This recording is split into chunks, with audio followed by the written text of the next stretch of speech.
Thomas Paine, Sam Adams, Benjamin Franklin. These men spoke up for what they thought was right. From their courage came such documents as the Declaration of Independence and the Constitution of the United States. From their willingness to speak what was sometimes unpopular but right, we enjoy such liberties as freedom of speech, the right to keep and bear arms, and freedom of religion. There are those who still wish to oppress our freedoms, and there are still patriots willing to stand up and defend life, liberty, and the pursuit of happiness. Men like Zeb Bell, who honor our founding fathers and what they stood for. It's now time for Zeb at the ranch, speaking up and defending your freedoms. Brought to you by Magic Valley Les Schwab Tire Centers and all of the other great advertisers on the program. And now, Zeb Bell.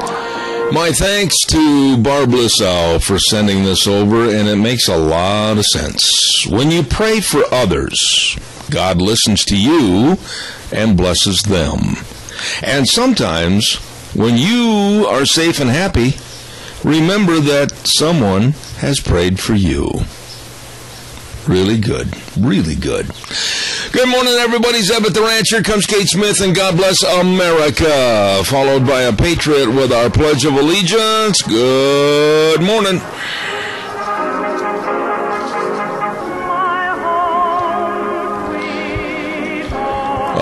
Thank you very much, Kate Smith, and God bless America. Good morning, everybody. I hope you're having a wonderful Wednesday, July 2.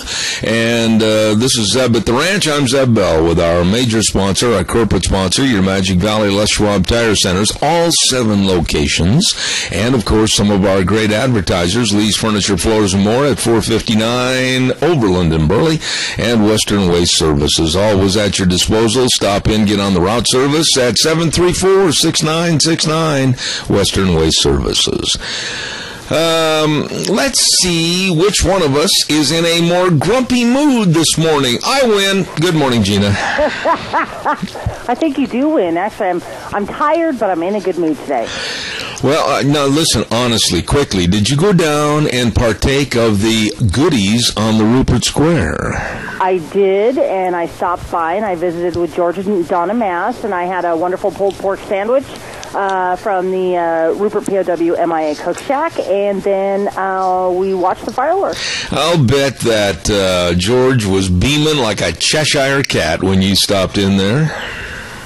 Actually, he was. I walked up there, gave him a big old hug. Donna was there. Mort was there serving up food. And honestly, the square was packed. There was a lot of people, and so it was a lot of fun. All right. Well, we're going to be talking about the Rupert 4th of July celebration later on. And, Gina, thank you. Do we have a pledger? We have Jolene on for the pledge and Mr. Michael Rogers on for the weather. Jolene does a great job. They even named a song after her. Here she comes. Good morning, Jolene. Good morning, Zeb. I pledge allegiance to the flag of the United States of America and to the republic for which it stands, one nation, under God, indivisible, with liberty and justice for all. Jolene, thank you so much. God bless, and have a very, very happy Independence Day weekend. Thank you, you too. All right, thank you very much. Time for the weather, and the weather's brought to you by Cheney Flooring and Home Design, 1228 Oakley Avenue in Burley. Look for their blue door, where your home design needs are aisles apart, not miles apart, and they can meet or beat any price on flooring. Free in-house consultation. Kyle and Whitney Cheney are really good folks. I've known them for a long time, and believe me, they provide quite a service. Call them, 678-6945. Cheney Flooring and Home Design, 1228 Oakley Avenue in Burley, serving you. Michael Rogers, weather, good morning. Nothing to talk about. Worst time of the year to be a weather guy is summertime. There's nothing to talk about. What in the world can I tell you that you will not already hear from everybody who's a weather person because it's summertime? There's nothing to talk about. Your forecast today is sunny and hot. It's going to stay that way all the way through the weekend. Cantori for the Weather Channel is having himself a ball because he's got a hurricane to talk about in Florida. In Idaho, You guys got it so good. I mean, I just thought about it. You guys get to watch fireworks, and it's dark. Well, I'm up here in Alaska, and we can't do the fireworks because it's still light outside. So other than that, you get yourself a great weekend. Enjoy the weather. It's the only weather you got. I never thought about that. Thank you, Michael. Excellent weather forecast. You know, I never thought about that up there for Alaska on the 4th of July Independence Day. Why even sell the fireworks? I bet you they don't have very many vendors up there because it's light almost 24 hours a day. Hey, don't forget Cheney Flooring and Home Design, 1228 Oakley Avenue in Burley. Look for their blue doors, sponsoring Michael Rogers Weather. Thank you. Dave Zanino, my good friend from over there north of Paul, they've got a big roping tonight at the Jerome County Fairgrounds. Sign up at 6:30, rope at 7, and it's a 3 for $20 draw pot. Enter up to 6 times. Big roping tonight at the Jerome County Fairgrounds. Also, I want to remind you about Ramsey Heating and Electric. You heard the weather forecast. It's going to be warm. Some people might say it's going to be hot. Well, you better make sure the filter in your air conditioning unit is clean and ready to really help that air conditioner work right, okay? Check it out today and then call or stop in. Ramsey Heating and Electric at 2600 Overland Avenue in Burley.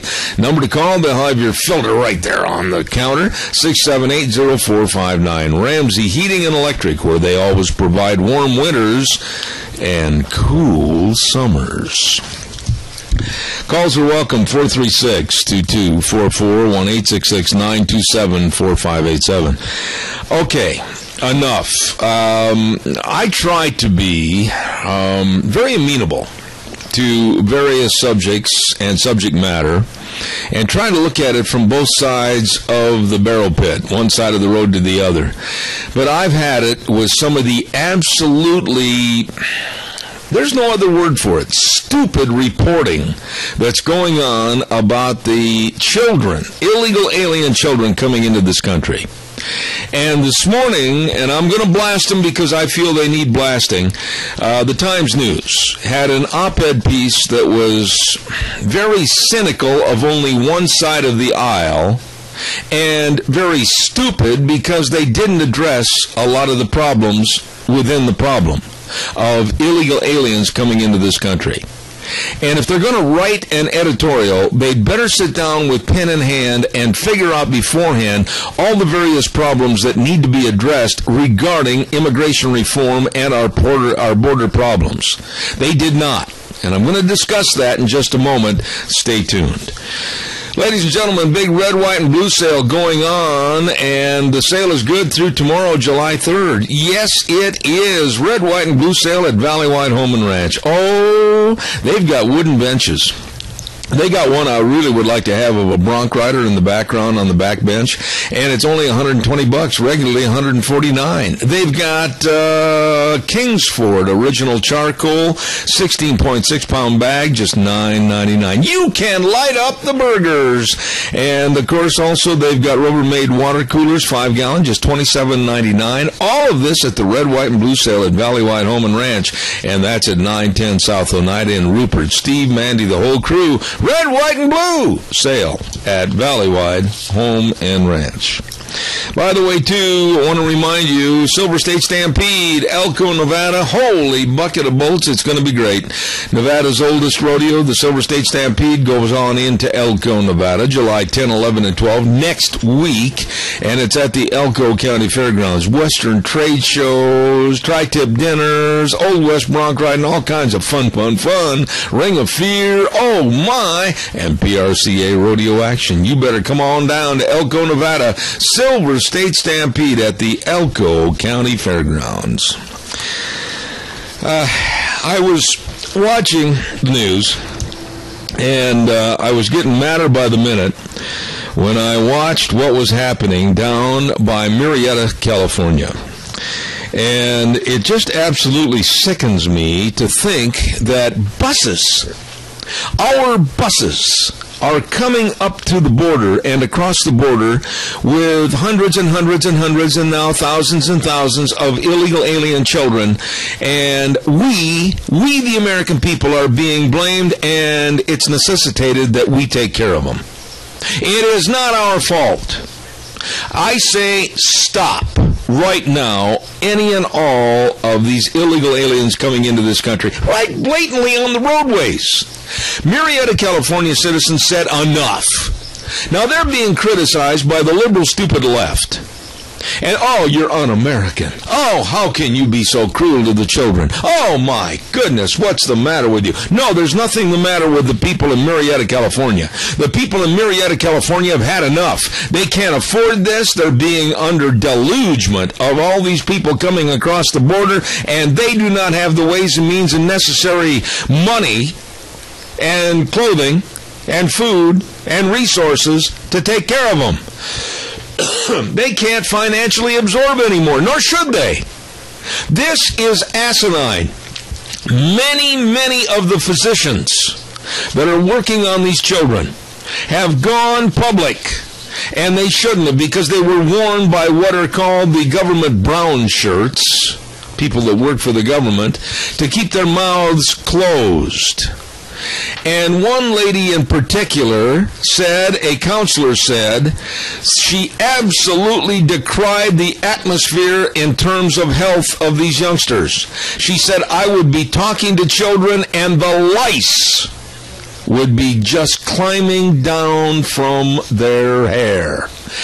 They are coming in unvaccinated. They are coming in with diseases that in third world countries are coming back into this country where our vaccination program has diminished those. And then we have these loopy parents that don't want to vaccinate their kids. That is almost child abuse, I think, in my opinion. I'll talk more about that later. But many of these physicians are coming out and speaking against what's going on, and some are even telling all of us that the Ebola virus and dengue fever and polio are very possibly going to be coming across in this illegal alien children campaign. Not only that, but I want you to think about this. The buses, the transportation means, the people that are assisting, etc., are all susceptible of carrying the diseases and transmitting the diseases and furthering the diseases.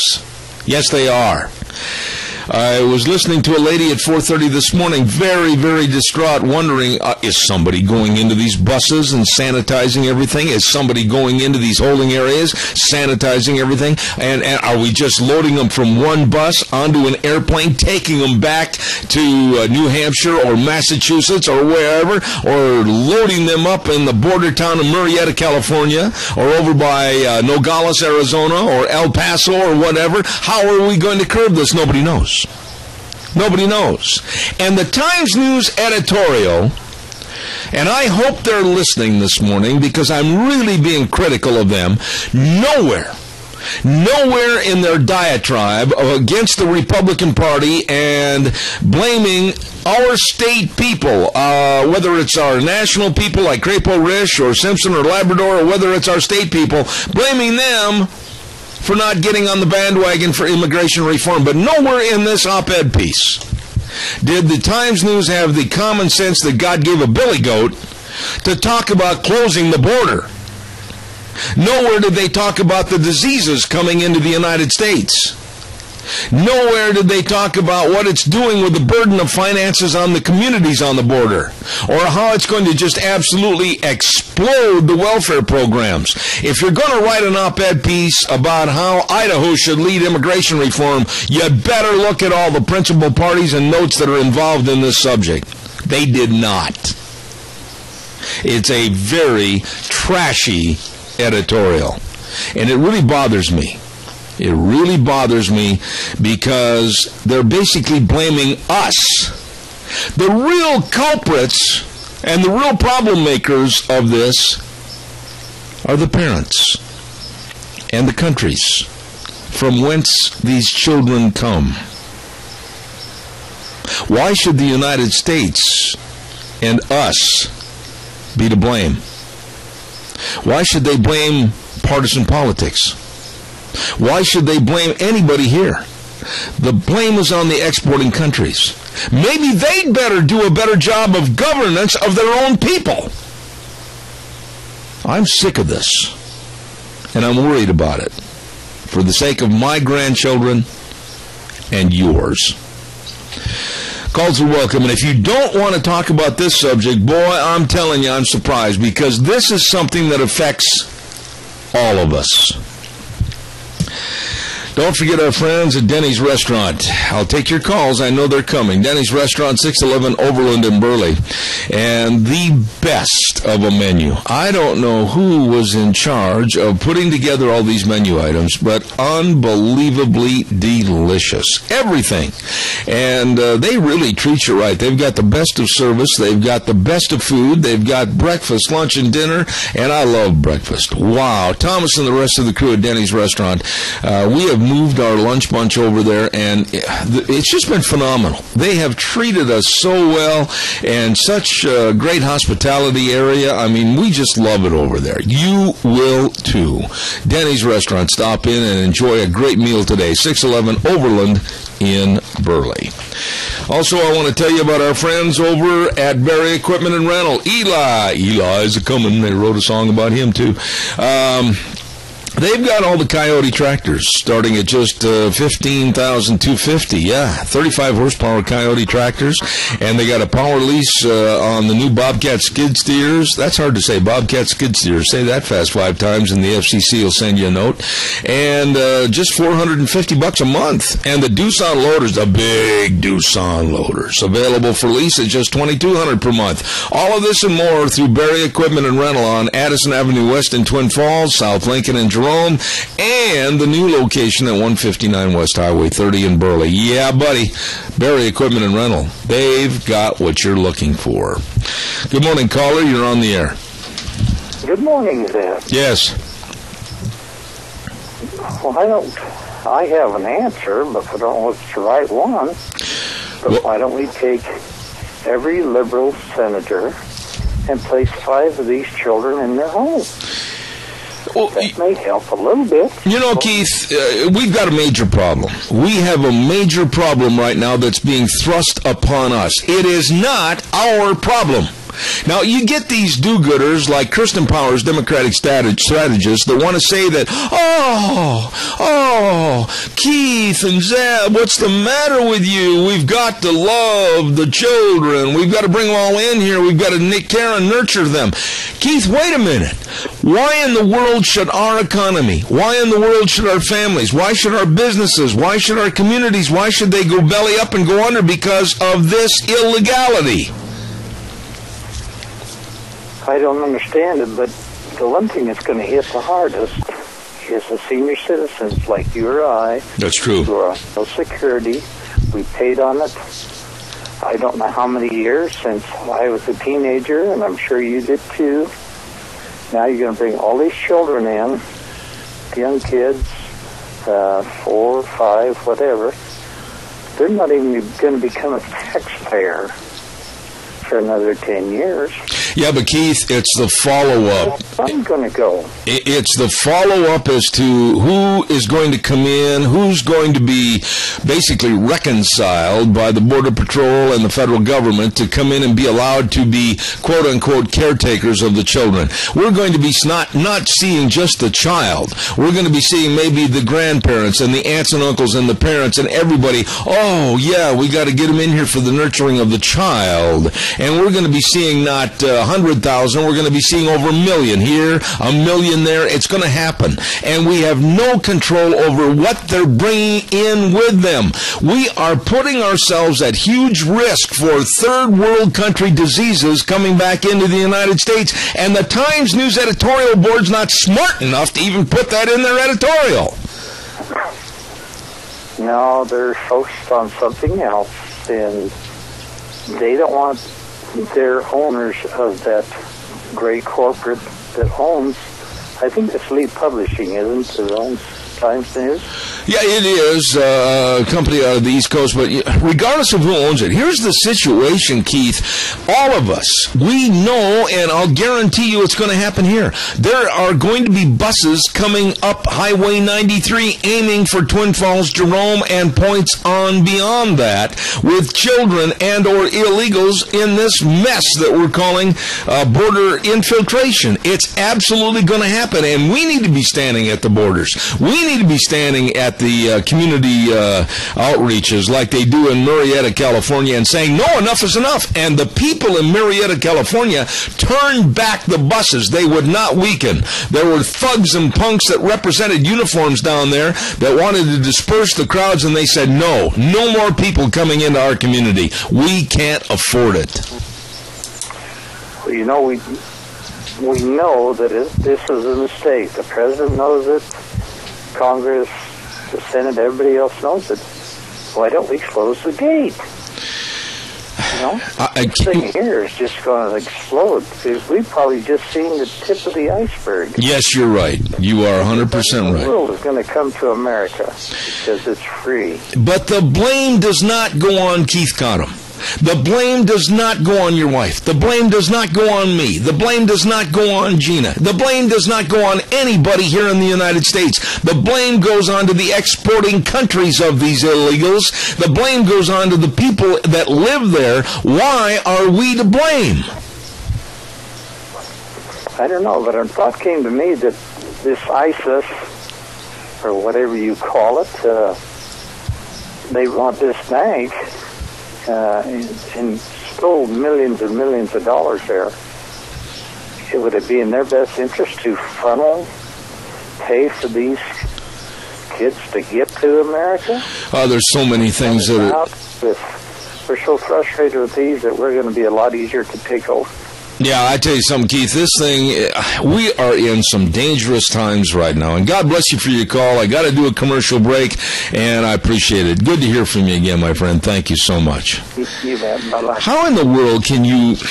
This is irresponsible journalism from the Times News. How in the world can they start saying something that is to blame? Basically, it's Republicans, partisan politics. No, we have nothing to hang our head about. Mike Crapo, Jim Risch, even Simpson and Labrador, nothing about this problem really falls on their shoulders. This is government intrusion against the Constitution. This is Obama and his henchmen opening up our Swiss cheese borders and saying, come on in, and then we'll get your aunts and uncles and your parents. Why? We're going to build the liberal base. This is asinine. It's not my fault. It's not your fault. But we are being deluged. And one gentleman this morning on television that lives down in Marietta, California, along with the mayor and others, they had a huge meeting, and they're mad. They should be. And they said, man, oh man, we got to stop this now. And he was one of the people on the front lines turning the buses back, saying, no more. Everything is going to go sky high. Our insurance rates are going to go sky high. Our auto insurance, homeowners insurance, everything's going to go sky high with more illegals coming in. Enough. And he's right. We're going to have the Capital Press Ag Minute. We'll be right back. Today's Ag Minute brought to you by the Capital Press, the West Ag Weekly. A year after they split from Idaho's biggest farmers market, members of the New Boise Farmers Market report that business is booming. Meanwhile, at their old venue, the Capital City Public Market, the manager there says business is booming too. Farm vendors at the new market, which was designed to be more farm-centric, say they're happy there, while farmers at the public market, which includes artisans and other non-ag vendors, say they're glad they stayed. The two markets, which are separated by a few city blocks in downtown Boise, share thousands of customers who walk back and forth between the two. The managers of the two markets say they have never been busier. For the Capital Press Ag Minute, this is Brandon Tenner. For more agriculture news and information, turn to the West's Ag Weekly, the Capital Press, and CapitalPress.com. Thank you very much. And don't forget Snyder's Surplus. And we were over there for their grand opening, and we had a ball. Leland and Tammy and everybody, just wonderful, wonderful folks. And they're located at 112 South, 200 west of Rupert. My goodness, the store hours 9 to 5 Monday through Friday, and, of course, 9 to 1 on Saturdays. They're looking forward to serving you at Snyder's Surplus. Man, they've got everything. It's not just a military surplus store. They've got everything for you. Stop in and enjoy shopping at Snyder's Surplus. Good morning. You're on the air. Yes, good morning, Zeb. You know, the best way for Barack Obama to gain control of the country is to turn it into a giant slum. And I really think that's what his agenda is. Destroy the country, turn every city into rubble financially, and he's got control. You know, I'm going to tell you something, Tony. I would be, and I'm making this note, and I want you to hold me to the fire on this. I will be one of the first people, if I hear that buses are coming in here to the Twin Falls area, Burley area, Rupert, Jerome, whatever, I will be one of the first people to stand in the road. I guarantee you I will be one of the first people to stand in the road, because I'm against this. I think this is nothing more than a sleazy attempt to force America to take care of other people and countries' problems. And enough is enough. Well, these people, you know, what's wrong with Mexico shutting their southern border down and stopping this migration? And what's wrong with us putting National Guard troops with ammunition in their clips and bayonets on our border to stop this invasion of America? There is nothing wrong. That's basically what it is. There is nothing wrong. That's the way it should be. Tony, please, you've been on this earth for a long time. Tell me another country that would allow their borders to be abused like this. None that I can think of. They put troops on the border and put machine guns out there, and hey, let's take care of it. Stop the incursion. We don't need you. We don't want you. This is our country. It doesn't belong to another country. Amen.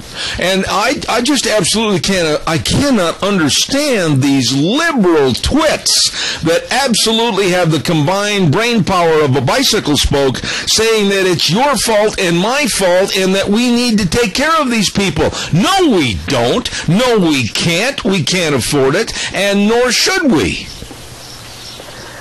You know, what we need to do, I think, is for our veterans that have been over in Iraq and Afghanistan and know the atrocities that's going on, to get into the high schools and the junior high schools and show pictures of what life is going to be under these foreigners that are coming in here. I agree. Tony, it's always good to hear from you, my dear friend. Thank you, and you and Mary have a great day. Thank you so much. Bye. I tell you, folks, I'm surprised that there isn't a waiting list on the calls, and you should be outraged. I mean, when you talk about diseases like Ebola and dengue fever and polio, we're talking about real heavy hitters that can just decimate populations. They're coming back. Why? Because we're opening the doors to the third world countries saying, come on in, unchecked. And I absolutely, and boy, I'll take some heat from this, but I've got big shoulders, I'll stand up.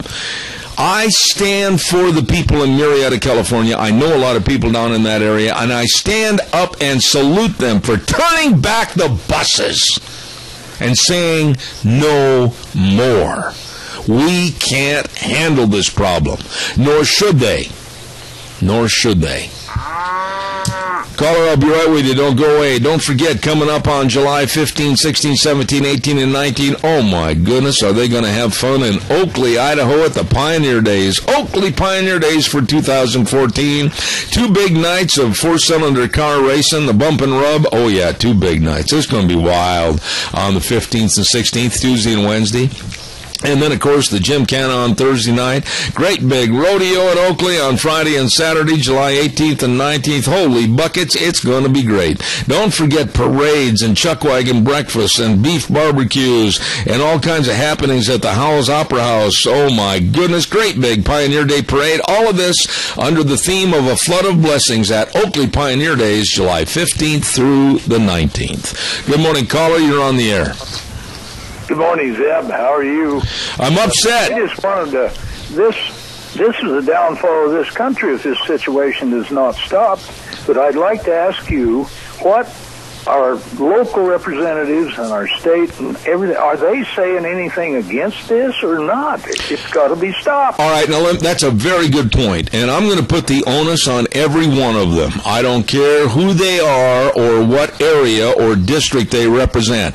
There should be representatives and senators speaking out. There should be a combined attitude of where they stand on these issues, because I'll tell you something. What about those poor folks down in Marietta, California, and the mayor and their representatives? They had to take a stand. Enough is enough. And you know something, Ray? It's going to happen here. Well, it's going to have to. Your grandkids and great-grandkids are not even going to have a country. We have got to ignore this. I hate this word, and I think you do too. Politics. I hate the word politics because it always bends backwards on the fact that politicians want to be re-elected. Politics. You know something? I would absolutely get down on my knees and thank the good Lord above if we could have a senator, a congressman, a city councilman someplace that would stand up in front of the TV cameras and say, fine, don't elect me again, but this is the way I feel. If that ever happened, it would be the ninth wonder of the world. I got to go along with that. Okay, well, Zeb, you have a good Fourth, okay? All right, you too, my dear friend. Thank you. Caller, good morning. You're on the air. Yeah, Zeb, one of the things that was noted yesterday was that these so-called poor children were wearing designer clothes, and they're all dressed up, some of them. And, a true third world country peasant wears rags, whatever they can find. And that isn't the case. It's like they're dressing up to come to America. And they know they're going to be allowed in. And it's just amazing to me. And then the fact that there's advertisements down there in the papers, and for some reason, nobody has taken the initiative to find those ads and prove that they are being put in the paper to invite these people up here. Do you want to be responsible, Randy? Do you want to be responsible? You and your wife, do you want to have the finger pointed at you? Oh, boy, Randy, you're at fault for this. Oh, my goodness, the governor's at fault for this. Oh, my, Zebel, you're at fault. We didn't do anything. The only thing we've done is try to be God-fearing, law-abiding, tax-paying Americans that are trying to raise our families and trying to make a living. And yet we have people like the Times News editorial board that has the combined IQ of a box of rocks trying to point the finger at us and everybody else. Oh, we're to blame. Well, I'm going to get to, I don't take the Times News, but I used to know that number. And, what we need to do is call that number and leave our feelings, let our feelings be known. And whether or not you talk directly to Automagar or whoever, they claim to be conservative there other than that one gentleman, which would be a stretch. But, they're not doing us any good, and they stay alive because of the graciousness of the people of the Magic Valley.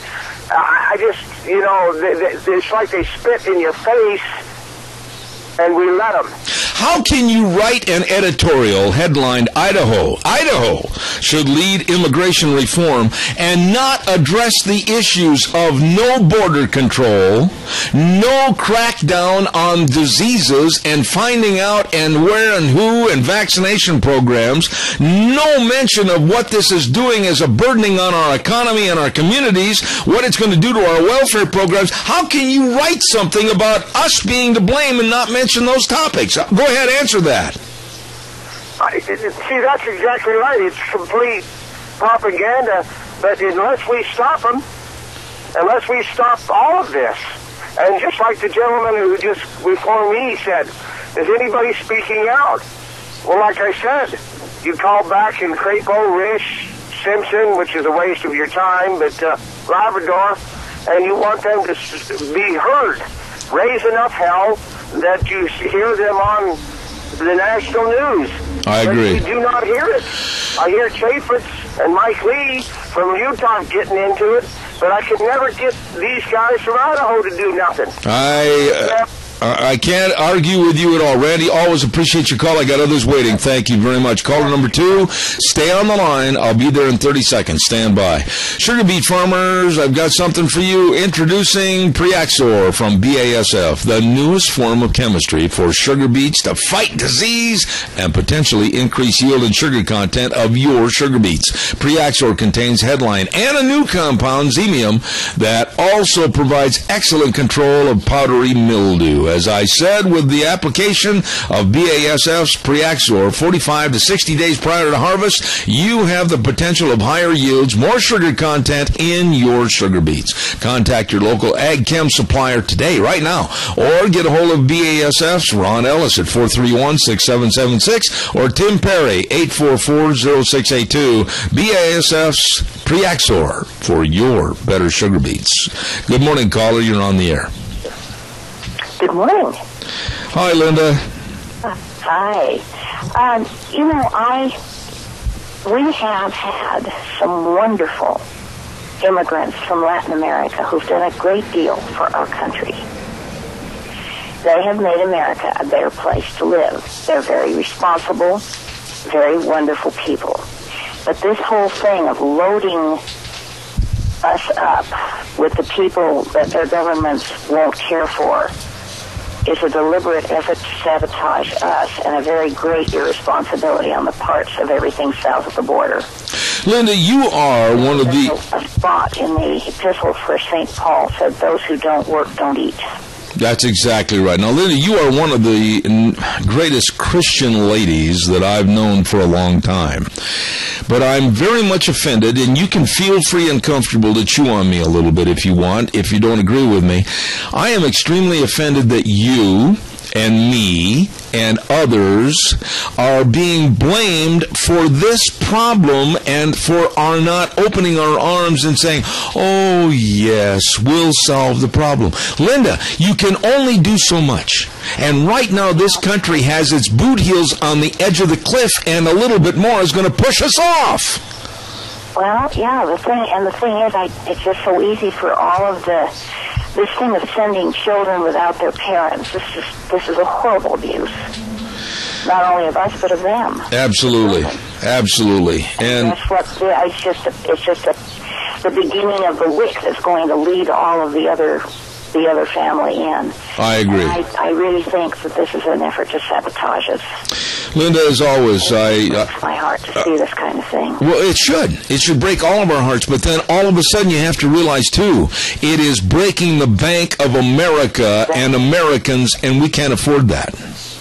Yeah, it's breaking my heart to see that these people are that irresponsible and using those children that way. Thank you, Linda, as always. God bless you. Thank you so much. Absolutely wrong. Thank you for your call. There is a great deal of responsibility that needs to fall on those governments that are not taking care of their people. Amen. Amen. Thank you again. Palming them off onto somebody else to take care of. I appreciate it. I got to run, do the weather, and we'll take your call again, Linda. Thank you so much. More calls are welcome. 436-2244, 1-866-927-4587. We're going to do a quick weather forecast and come right back. Burley Glass, 1029 Overland Avenue in Burley, working hard to provide great service to all the communities in the Magic Valley. Leslie, Gentle Ben, the whole crew, hey, get a free bid on your window situation today. I'm telling you, consider installing vinyl windows. They can increase the energy efficiency of your home by 2 to 3 times.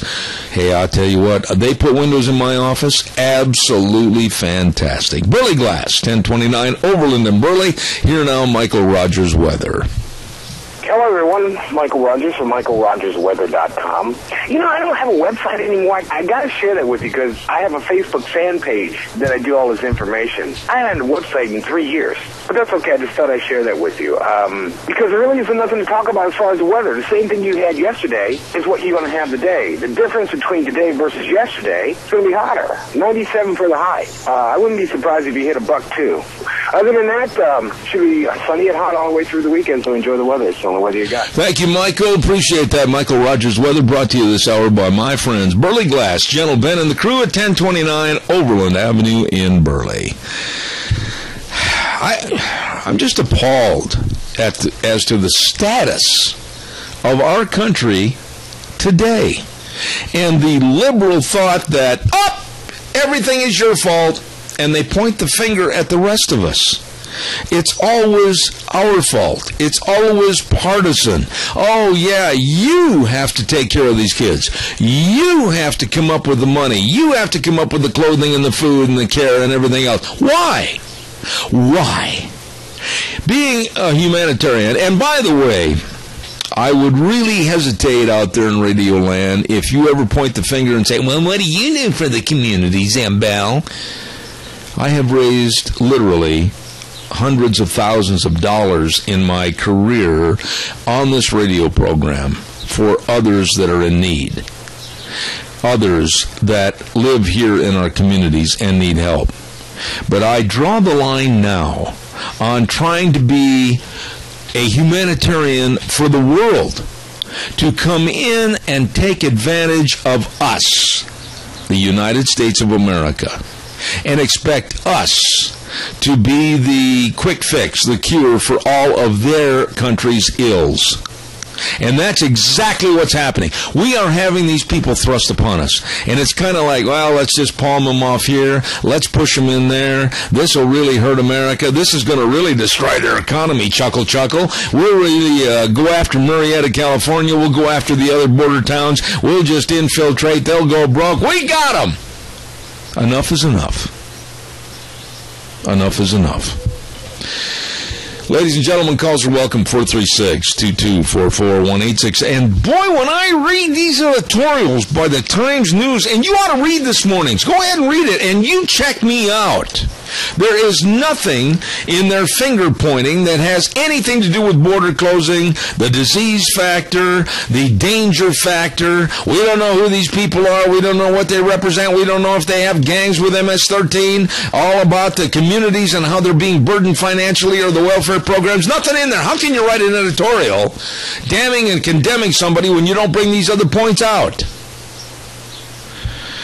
Don't forget, over at Rupert, Mad River Laser, 502 East Street in Rupert, right next door to the Idaho Youth Ranch. That hurt. It really did. I bit the end of my tongue off. Idaho Youth Ranch office, 436-2293 on the square in Rupert. And they've got all your T-shirts, and they can make anything. Baseball caps and all your banners, everything. Nicole is so fantastic. Why, aprons. Look at George Mass in his POWMIA trailer. He's got aprons made right there at Mad River Laser. Excellent people, 502 East Street in Rupert. Along with Magic Valley Carpet, 613 D Street in Rupert, 436-1722. Family owned and operated since 2005.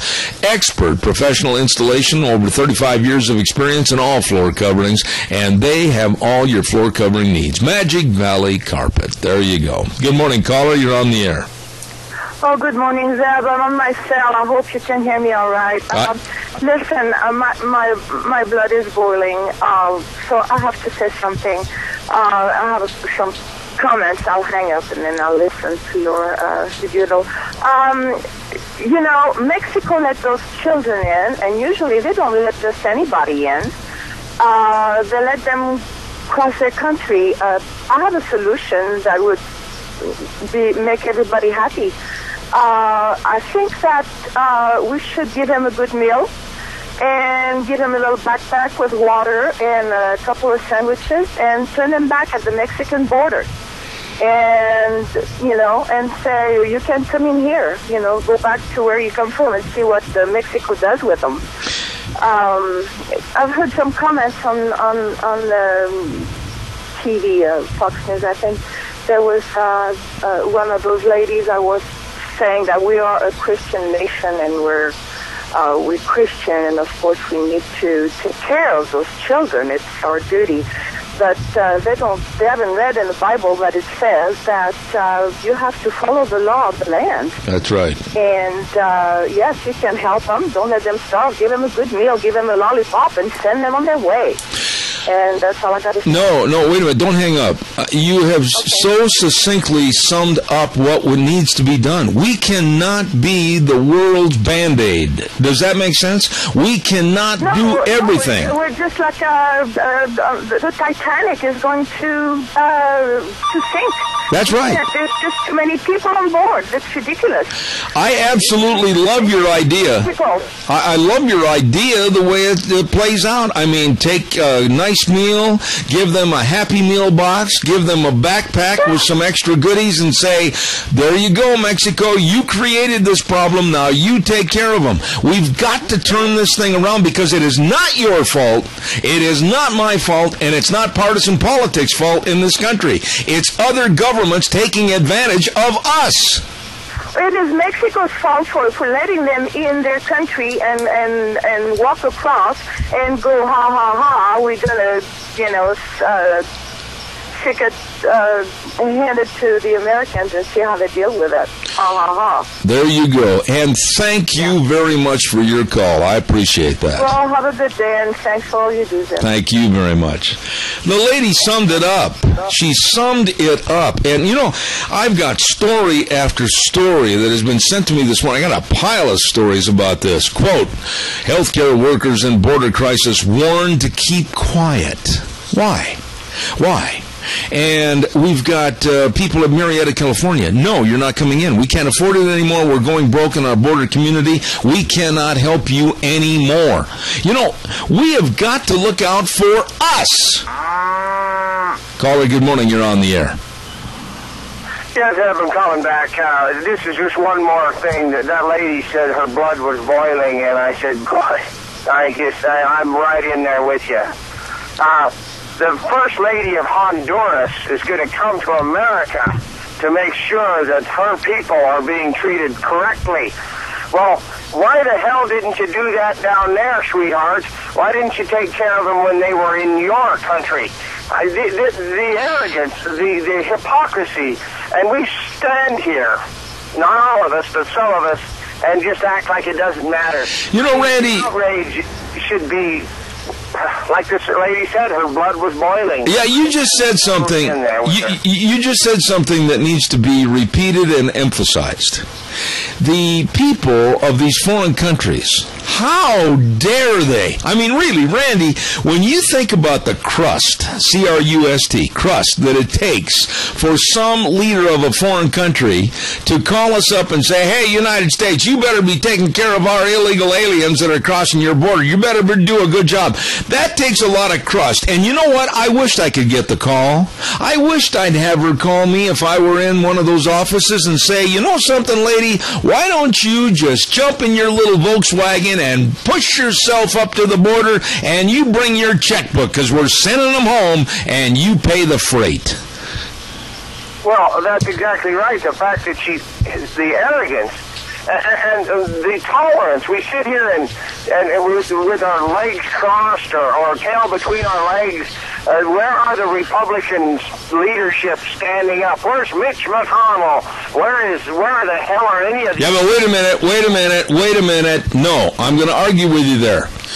Both sides of the aisle. Democrats and Republicans.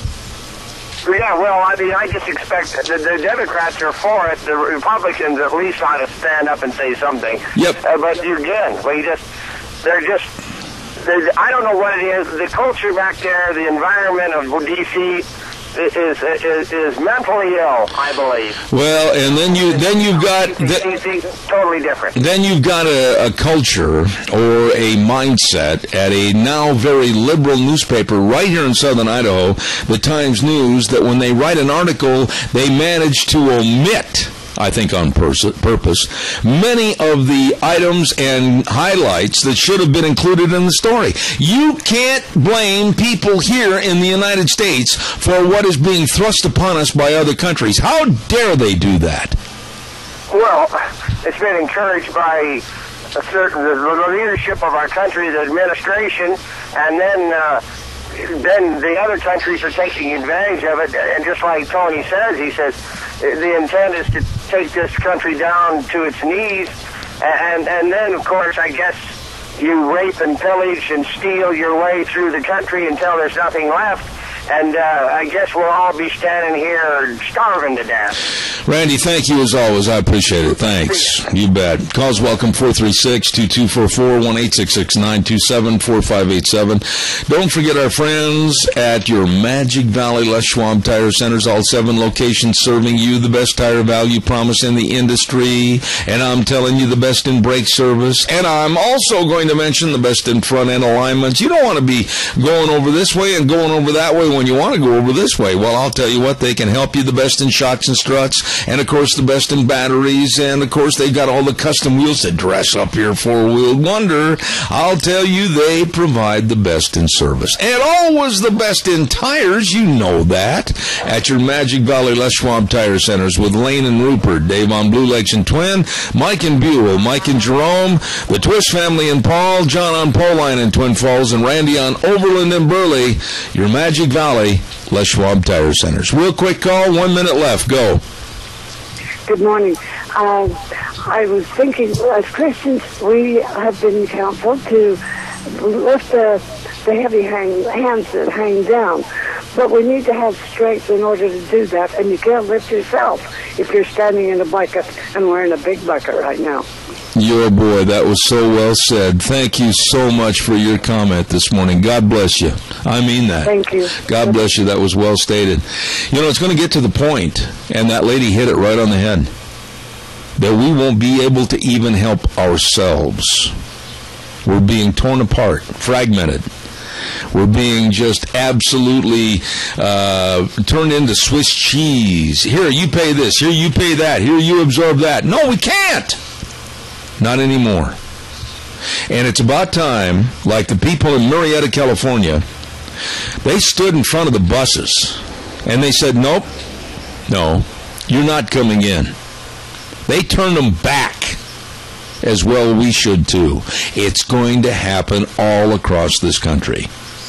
It's time to stop the buses. We're going to take a break for 6 minutes. I'll be back. Zeb at the Ranch, don't go away.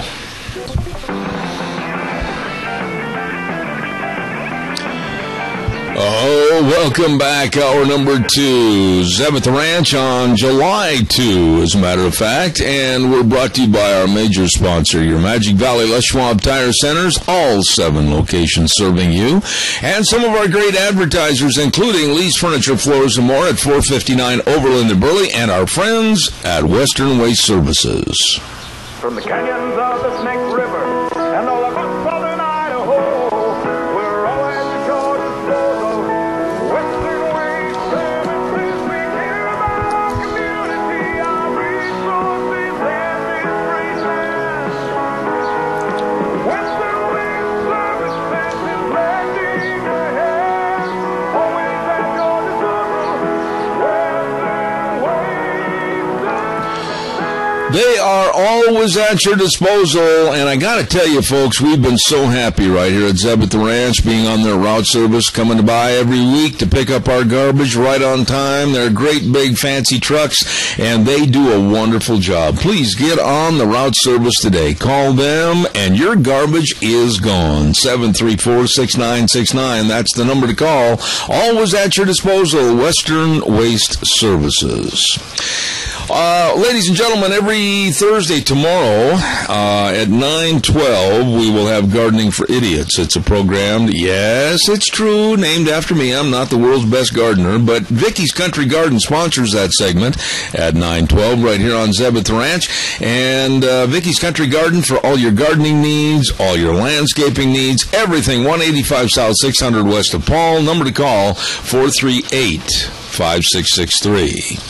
And our thanks also to Hanson Mortuary at 710 6th Street in Rupert with our dear friend Joel Heward, the manager-owner, and his entire family. His entire family serving you, as I say every day, upholding the highest ethical standards with unquestioned integrity, and they believe that every life is worth remembering, and they will do their utmost to help you and your family. Please call them for information, 436-5636. Hanson Mortuary at 710 6th Street in Rupert, serving you. Well, let's go to the phone lines, and I'm really anxious to have him on the air to talk about this morning. It may not be the subject matter that he wanted to discuss, but I'm going to throw it at him. Good morning to my dear friend in Colorado, Doug Johnson. Doug, good morning. How are you? Good morning, Zeb. I'm well. How are you? I'm not going to mince any words, Doug. I'm very upset to the point of being mad. That's not theatrics. It's not melodramatic. It's just the way I feel. I am sick and tired of having myself, Zeb Bell, and you, Doug Johnson, your wife, my wife, everybody else, have by the liberals the finger pointed at us as if we were to blame for this border crisis. And let me explain. We have a local newspaper that has turned into a liberal rag, if you will, and basically an editorial this morning demonized the Republican Party for the blame at the border. It blamed our senators and congressmen, etc. But never once in the editorial did they talk about closing the border or the diseases that are coming across the border or the burden financially that is being put on American communities on the border or the dissolvement of the welfare programs because they don't have any money anymore. Doug, I'm sick and tired of other countries pushing their problems onto us. Well, I think you have every right to be, Zeb. I'm very concerned. What's going on the border, especially in Texas, is not just scary, it's unnerving. We now read that, and you probably have already said this to your audience, I would bet you know about this, that doctors who are down there treating these kids and these people coming across the border at Lackland Air Force Base in San Antonio and other places have been threatened with arrest if they reveal what's going on to the public. And the disease, some have broken the silence, and the disease they're reporting that's coming through, these immigrants are being transported even without delousing. They're being transported by public transportation, be it buses, planes, whatever. So that means that you or I could get on a plane, so to speak, and maybe possibly become infected or get lice or whatever because of this stuff going on, because this has inhabited these transportation methods. And so it's very scary, and I guess I look at one comment that was made, I read that Charles Krauthammer made that I think says it all, when he said that if a fence doesn't work, why do we have one around the White House? And that's just it, because it costs far less to keep them from coming in than to deal with the mess we have coming in. Doug, the blame is not on us. I am sick and tired of this liberal mindset, the Kirsten Powers Democratic strategist mindset. Oh, they're children. We got to take them all in. We got to care for them. No, they're not all children, many of which have been found out to be members of the MS-13 gangs and other very dangerous groups. We don't know who's coming in. And I'll tell you something else. The blame, if you're going to pass it along to somebody, goes on to the exporting countries, whether it's Costa Rica, whether it's Guatemala, whether it's Mexico. They're not doing their job of governance with their own people, and they're pushing their problems off onto us. And then you and I, the American taxpayer, we've got the liberal finger again pointing at us, blaming us. That is completely idiotic. Well, I think, you've raised a couple issues here, Zeb, and while I'm not disagreeing with you, I'm going to change something you said just a little. I don't lay it on those countries. I lay the blame on this administration, who we now know has negotiated and provided and facilitated for these people to cross Mexico and get to America. They have actually contracted to have many of them brought to America. So this is a plan. It's the Cloward and Piven plan this administration has to overload our system economically and every other way we can think of, so that we can't handle it, we collapse, they can replace our capitalist system with a socialist system. But in addition to that, they play on the heartstrings by using this issue, like you said, of, the children, when the fact is that it goes beyond that. If you really care about these children, you stop this so it doesn't happen in the first place, and we don't. We make no efforts to stop things at the border. The states that try to stop things are attacked by our own federal government for trying to stop these immigrants. We have a disaster on our hands, and what is really scary is, I'm in Colorado, you're in Idaho, and we are not immune from it, because we have learned that now that they're bringing these people in, now that the federal government has them in this country, they're transporting them and relocating them to cities all over this country. And they will be in everybody's backyard very soon, bringing their disease and everything else with them. And so this is a major issue. This is not just a border state problem. Oh, I totally agree with everything you said, but the initial problem, even though I absolutely point the finger of absolute disrespect at Obama and his administration, the absolute beginning of the problem goes to the exporting countries to do a better job of governance in running their own countries, or these people wouldn't be pushed and shoved across the American border. Well, I agree, and yet the flip side is there's very few countries that do a good job, because for generations now, people have left virtually every country in the world to come to America because we have been the shining star of opportunity. And unfortunately, other countries have not learned if they would copy our original model, they could create the same thing in their country that we've had here, and they don't learn that lesson. I agree with you. Doug, to change gears just a little bit, I'm going to do a quick commercial, and then I want you to come back. You wrote a very good blog in regards to the Supreme Court, and I want you to elaborate on that just a little bit, so stay tuned. Doug will be back in just about 30 seconds. Stand by. Don't forget Cheney Flooring and Home Design, 1228 Oakley Avenue in Burley. Look for the blue door, or give them a call, 678-6945, where your home design needs are aisles apart, not miles apart, and they guarantee that they can meet or beat any price on flooring. You better call them today. Free in-house consultation, really good folks. Cheney Flooring and Home Design, 1228 Oakley Avenue in Burley. Doug, you and I both write a blog. You have the Horse Sense blog, and I've got Cow Pies and Coffee Cups, and you have written an excellent report, I think, on the Supreme Court ruling regarding Hobby Lobby and Conestoga wood products. And you know something, Doug? I'm beginning to think that these groups of liberals that are coming out of the woodwork and saying, oh, women can't get any contraception now, the Republicans have taken it away from them. How dare they say something that is blatantly a lie? Zeb, you hit the nail on the head, and I'm going to respond to that and make one comment. My blog post is a little bit lengthy, and I would recommend people go to horsesensblog.com and read it, because it goes into the history of why the First Amendment, which is what's being addressed in this ruling, is so important, why this part, the religious freedom part of the First Amendment, is the very cornerstone of all freedoms we have in our nation. And it's a little hard to get into in a short discussion on the radio, but I want to go back to what you said, because this is a point that comes out of this that's so important. The left puts forth arguments that the right makes the mistake of responding to. We accept their premise, we accept their argument, and then we try and respond to it. And you never win if you're playing from the defensive. How you win is you change the premise, you change the basis of the argument, the definition of the terms.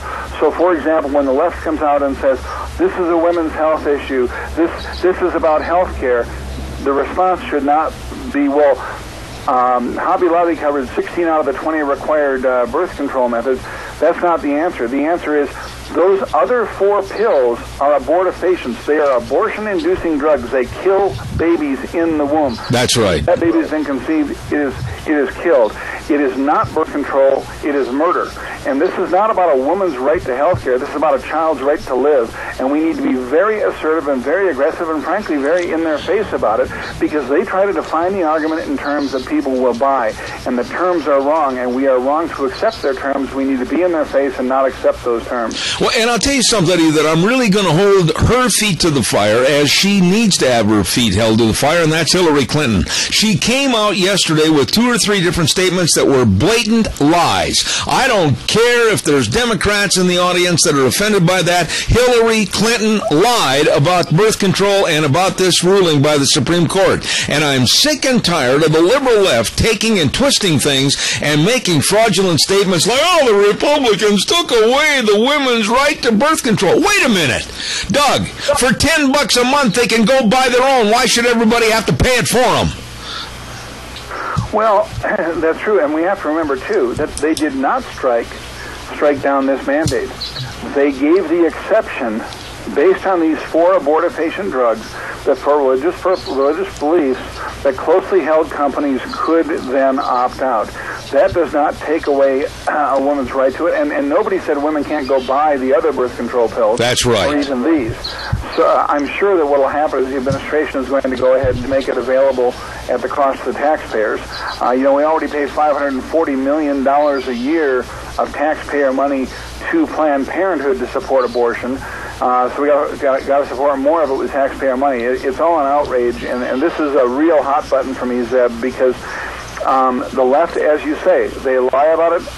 And what's really ironic about Hillary Clinton is she's out there lying about it when her own husband, back in the 1990s, when he was president, signed into law, and many Democrats went along and agreed with it, signed into law the Religious Freedom Restoration Act that would protect business owners in this very situation and allow them the freedom of conscience to choose that they would not cover things like this. And so here she goes down the other path. But we know, we know that the left will lie at every chance they get. Their purpose is to win. It's not to tell the truth. I don't even have a comeback for that statement. I mean, you said it very succinctly, and the lies and the innuendos and all the garbage that's flying around now on the airwaves, basically all mistruths. Here's the bottom line. We, as a public, we must have the IQ of a box of rocks because we can't discern what is honest and what is basically a blatant fairy tale. Right now, women, listen to me. There's no war on women, and there certainly wasn't a war on women imposed by the Supreme Court in making this decision in favor of Hobby Lobby or the Conestoga Wood Products. If you want to have birth control, you can still get birth control. Only pay for it yourself and not rely on everybody else to give you a freebie. That's the bottom line. Well, yes, and let's go one step further, Zeb. If Hillary Clinton, and she's the perfect example, because here she is, having just left the job of Secretary of State, she had the opportunity to fight for women's rights, to fight the war on women worldwide that does not exist in America. If she really cared about women and women's rights, she would have been out there fighting in these other countries for them to start to treat women right, fighting against Sharia law that treats women like chattel property, fighting to give women the right to vote and to be treated as human beings that we do here in America. But instead, this is simply a tool. It's simply a weapon to attack Republicans. The left now sees this ruling as a way to vilify the right, and I guarantee, not just in the midterms, but the next presidential election, they'll be out there pounding their drums and screaming that this just shows the war on women is alive and well by the hard right Supreme Court, which we don't have, but they'll claim it is, and that they're going to stand for women's rights and women's health care and women's health and on and on and on. And the fact is, my question to Hillary Clinton would be, if you really care about women, why didn't you do a thing about it? Not one single thing in any foreign country you went to as Secretary of State. I am going to do all I can on this program, Doug. All I can do. I'm heard all over the United States, and for that matter, the world and foreign countries. I'm going to do all I can to denigrate and absolutely put on the hot seat anything about Hillary Clinton. I don't want her to become a nominee. I do not want her to be the front runner from the Democratic Party. I don't want her involved in politics anymore. I don't trust her. I don't trust the family. And I also think that there are far better people that can lead this program, even on the Democratic side of the aisle. I don't want Hillary Clinton involved. Well, I don't blame you, and I agree with you. I don't. You say there's far better people even on the Democratic side. There are, but they're still all liars. Every single one of them. There's not a good Democrat out there these days, because if they were, they would leave the party and at least become an independent. You cannot stand on the platform they stand on and be considered a person of integrity. It's that simple, and I'm that blunt about it, Zeb. But the good news is, I personally still doubt whether Hillary Clinton will be the nominee. And I'm even doubting whether she'll run. But I think the issue is we have to, while we have the chance, continue to fight, because this is a chance to continue to weaken her position so she doesn't have a chance to get into the race. She is deadly. She is simply Barack Obama in a dress. She has the exact same agenda as he does, and that's why you'll notice, and I'm not trying to turn our topic here too much, but there's a new book out called Blood Feud, and it talks about the feud between the Clintons and the Obamas. And it's written by Ed Klein, who supposedly has inside sources, although he never names them. as to things going on. And in that book, he talks about how Hillary supposedly got a call from Barack Obama on the night of 9/11/2012 during the Benghazi, Libya attacks. And Barack Obama told her, you need to have the State Department put out a memo saying this is because of a YouTube video. What's interesting about that is I proposed in an earlier blog post I did that this was because somebody was planted by the Clintons to give this information to Ed Klein so he'd try and take away her responsibility for what happened. What goes further is his previous book was called The Amateur. You may be familiar with it. I have the book right here on my desk. He tried to put forth the idea that Barack Obama is just an amateur. He's in over his head.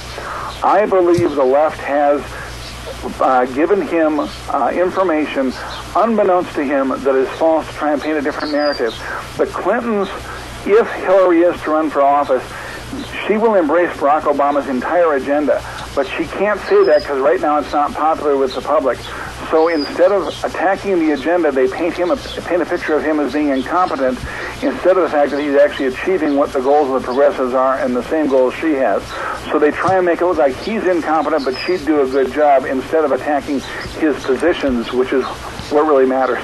Absolutely. It's a long statement, I realize. I'm sorry to go on so long, but I think we need to be careful because the left is very devious and they're working very hard, and whoever they put up for their nominee will have the exact same agenda as Barack Obama and be just as dangerous. We must defeat the left. We must defeat the Democrats, or we cannot win as a nation. I agree. Real quick, I got 2 minutes left. Caller, real fast. Go ahead.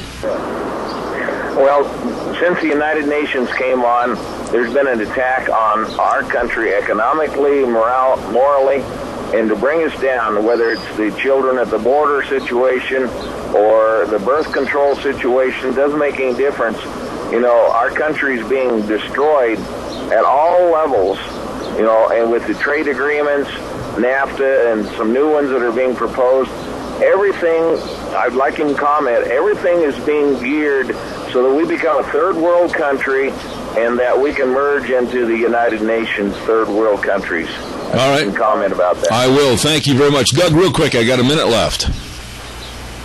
I absolutely agree. This is absolutely the plan. We are to be brought down from being the world superpower to being a third world country, and this is the plan. And so, as I said to Gina when she got me on the phone before I came on with you this morning, and she commented about the warm weather you're sending our way, because we have a little cool weather right now, and I commented that the recent EPA rulings, this is just an example, Zeb, it is said that these EPA rulings will, over the next few years, raise the cost of heating and cooling for the average American family $300 per month. I told Gina, I said that I had told my wife, we're going to learn to live without air conditioning like we did when we were kids, because nobody's going to be able to afford to heat and cool their homes anymore. I agree. This is where they've got us headed. They're taking us down, and we've got to stop it. You know, I wish we had more time because you mentioned the EPA, and I was going to get into a story about a EPA ruling that could eventually, next year even, ruin the Independence Day celebrations. Next week, we ought to talk about that. Doug Johnson, Colorado, God bless you, my dear friend. Thank you for all your time coming on the program. Enjoyed the conversation, and we'll look forward to next Wednesday. Thank you so much. Thank you, Zeb, and you and your listeners have a great Independence Day. All right, thank you. Same to you. Oh, Doug Johnson, a dear, dear friend. And ladies and gentlemen, don't forget, yesterday was the kickoff of the Rupert 4th of July celebration. Man, they had that big Christmas in July breakfast last night, the fireworks, and today the food booths are open. Love that terminology. The food booths are open. Entertainment in the park at 6 o'clock tonight. Oh, my goodness, lots of fun going on over in Rupert for the 4th of July celebration. 88 years, let freedom ring, and they're going to be going all the way through Saturday, July 5th. Don't miss it. Rupert's 4th of July celebration, a lot of fun, and let freedom ring. Also want to remind everybody about our friends at Cameron and Siemens Insurance. Hello, Dean. Hello, Todd. How you doing? Dean Cameron, Todd Siemens. Accessible and devoted and dedicated and responsive. Those are some of the words that you use about these guys because they really do know about life insurance and health insurance and retirement planning and employee benefits. They can help you, and they will help you. All you have to do is arrange for an appointment, 436-4424. That number again, 436-4424. Cameron and Siemens Insurance, Highway 24 in Rupert. As I mentioned earlier this morning, big team roping tonight, Jerome County Fairgrounds, and it's a 3 for $20 dropout. Enter up to 6 times. Sign up at 6:30 or rope at 7. Dave Zanino, the stock contractor extraordinaire, and that's going to be a lot of fun too. Also, let me see where I'm at here. I got to make sure I don't forget anybody. Oh, the Silver State Stampede. My goodness, how could I forget that? Next week, on Thursday, Friday, and Saturday, we're going to be down there again for the 2014 edition of the Silver State Stampede in Elko, Nevada at the Elko County Fairgrounds. It's going to be fun. Kickoff night party on Thursday night the 10th, and great big tri-tip dinner, dancing, all kinds of fun. And then on the 11th and 12th, PRCA rodeo action comes into town. Nation's best cowboys at oldest rodeo in Nevada, bit my tongue, oldest rodeo in the state of Nevada, the PRCA. Oh, Silver State Stampede in Elko, Nevada at the Elko County Fairgrounds. You be there. Going to be a lot of fun. Well, we appreciate everybody calling in this morning and your thoughts about various subjects. And I also want to mention to you real quick about our friends at Lee's Furniture, their great big 4th of July sale. Oh, listen to this. 15 months of interest-free financing plus freedom from sales tax. They're going to pay the tax. Sofas, tables, chairs, beds, accessories, all on sale. You better hurry and get in there. And their patriotic prices won't last long, so you better get in there and check out all the bedroom sets, floor coverings, dining room sets, living room sets. Oh my, the professionals, the nice people. Lee's Furniture, floors and more at 459 Overland and Burley. You stop in and see them today. Let's go to the phone lines right now. And with us on the phone line, we have a lady by the name of Kristen Hawkins. Good morning, Kristen. How are you? Good. Thanks for having me on, Zeb. Well, it's my treat. Kristen, tell everybody who you are, what you represent, and what you do, and then I'll come back on and kind of give you my take on the story we're going to talk about this morning. Go ahead and tell us about what you do and who you are. Sure. Well, I'm the president of Students for Life of America. We're the nation's largest pro-life youth organization. We have college and high school pro-life groups on over 838 campuses nationwide. And our mission is pretty simple, to abolish abortion in our lifetime. Kristen, I'm very upset because a university in my state of Idaho, I'm just going to be blatant and say they have shown stupidity and they've shown kind of a lack of leadership because they have created on Boise State University's campus supposedly 8 free speech zones. Now, I'm just going to state this. Anywhere I go, anywhere you go, anywhere Americans go, that is a free speech zone because we have the First Amendment and nobody's going to push me into a corner and regulate where and when I can speak and speak my mind. And what's going on at Boise State University? Well, that's exactly right. So Boise State's got the 8 discrimination zones where if you reserve space as a student group on campus to hold an event, you have to reserve space within these zones. You can't go outside of these zones to pass out information or to talk to students about the event that you're holding in this discriminatory zone. And what's happened with our pro-life group there, Abolitionists for Life, at Boise, they've had a couple of different situations this past spring with the administration blatantly discriminating against the pro-life students, holding pro-choice and pro-abortion students to a different standard than our very own pro-life students. And our students have gone in, they've met with the administration, they've brought to their attention how illegal these discriminatory free speech zones are and what their rights are, and the school has refused to budge, and so a lawsuit was filed.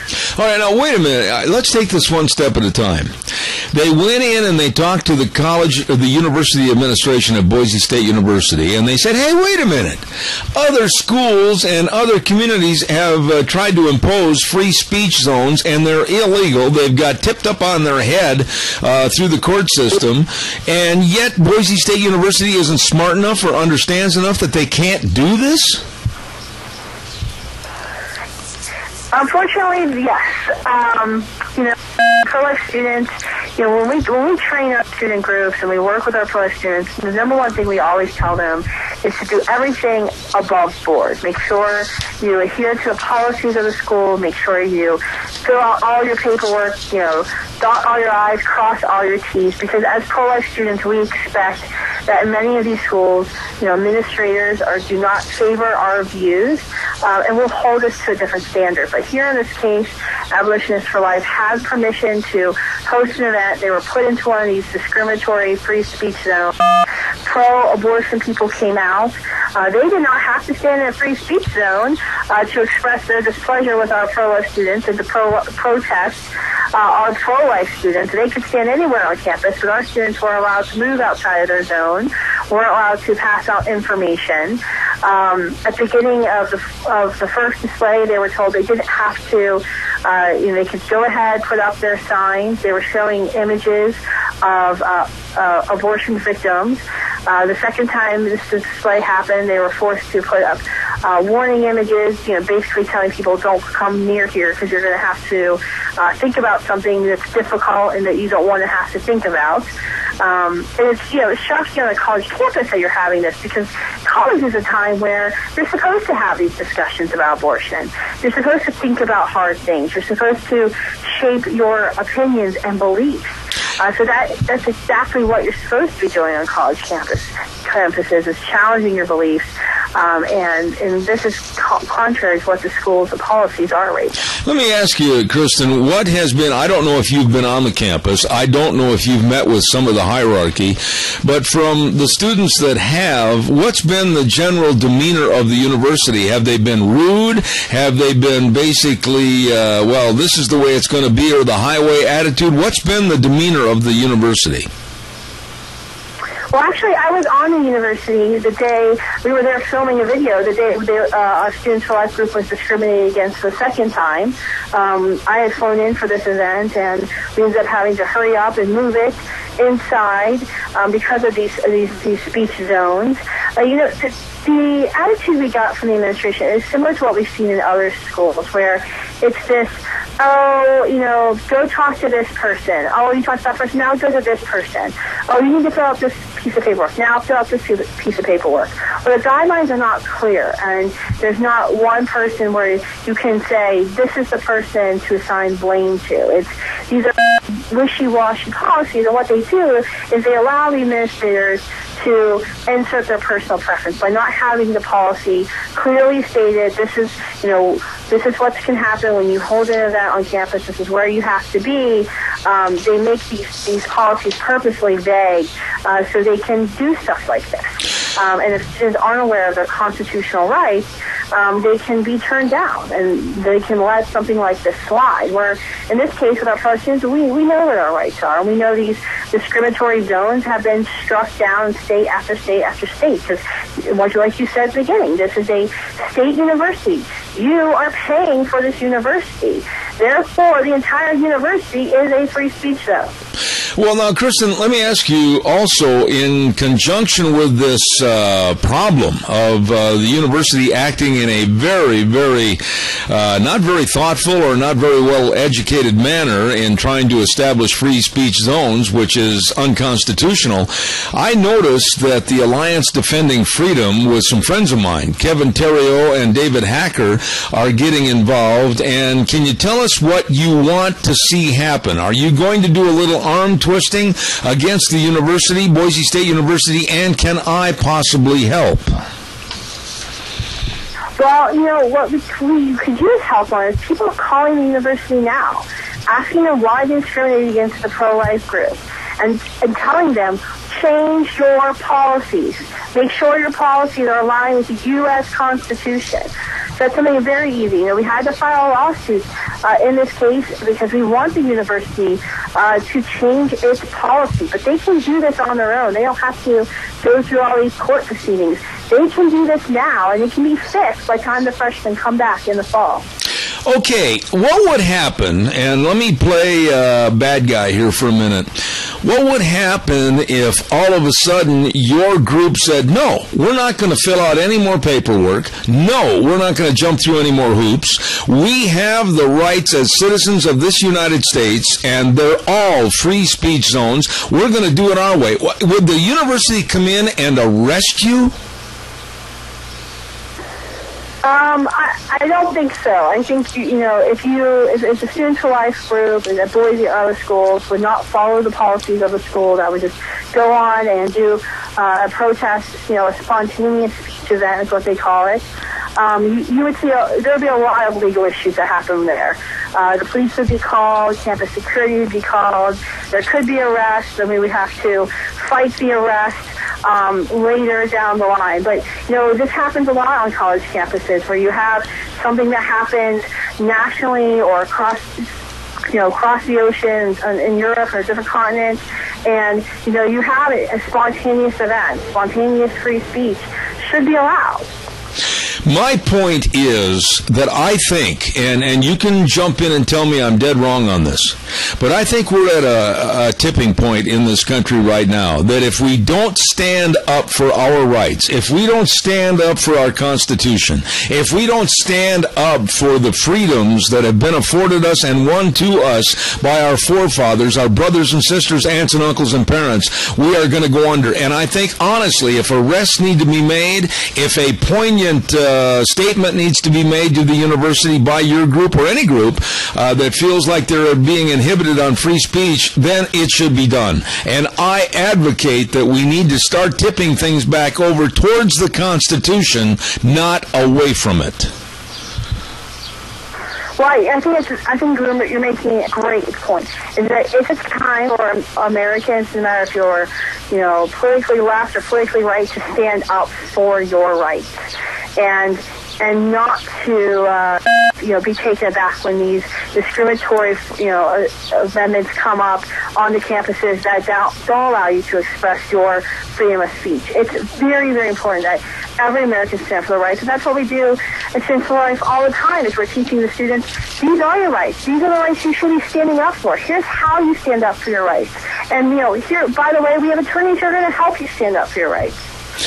Well, I want you to know that you've got a friend here on this program, and I will do anything I can to support you and your organization.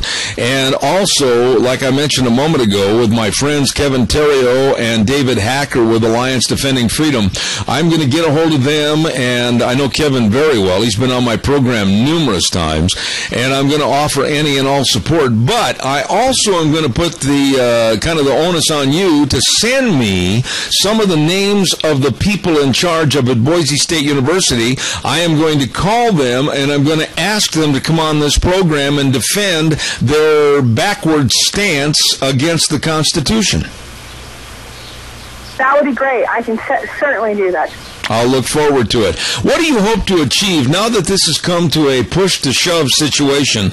What does your group hope to achieve in the net result?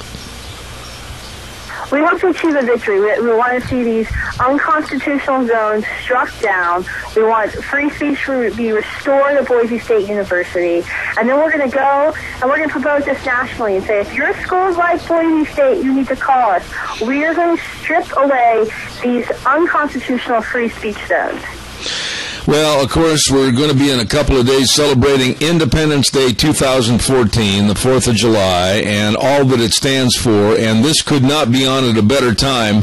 And Kristen Hawkins, I salute you and what your organization's trying to do, and I'll expect that you will get me those names and numbers, and we'll go after them up at Boise State University. Will do. All right. That's all your support. God bless you for coming on the program this morning.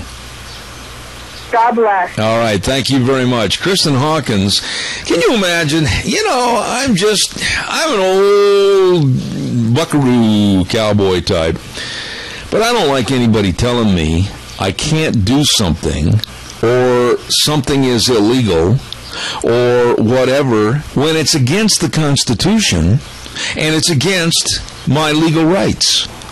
And when somebody, i.e. Boise State University, tells some students that probably were a little bit in awe and a little bit afraid of the hierarchy of the university, Well, you can't speak here or you're going to be arrested. You have to go to a free speech zone. They probably thought, oh, man, I don't want to get arrested. And they probably backed down. Well, in essence, they shouldn't have. There is no such thing in this country as a free speech zone. And the moving like cattle into a free speech zone. Anytime somebody tells you that or tries to push you into that kind of a zone, stand up for your rights and do not move in the direction they're pointing. This country is a free speech zone. Don't forget that. Calls are welcome and appreciated. 436-2244, 1-866-927-4587. What's going on in this country? Free speech zones. Hey, you stand over there 3 miles by that band of little juniper trees and you can say anything you want. That's not America.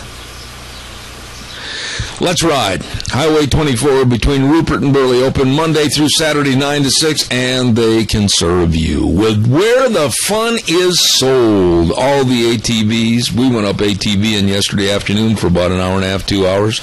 I'll tell you what, they've got the Can-Am side-by-sides, really good deals, rebates, and great financing. Oh my, they can help you. They've got just a showroom chock full of goodies, and all the accessories too.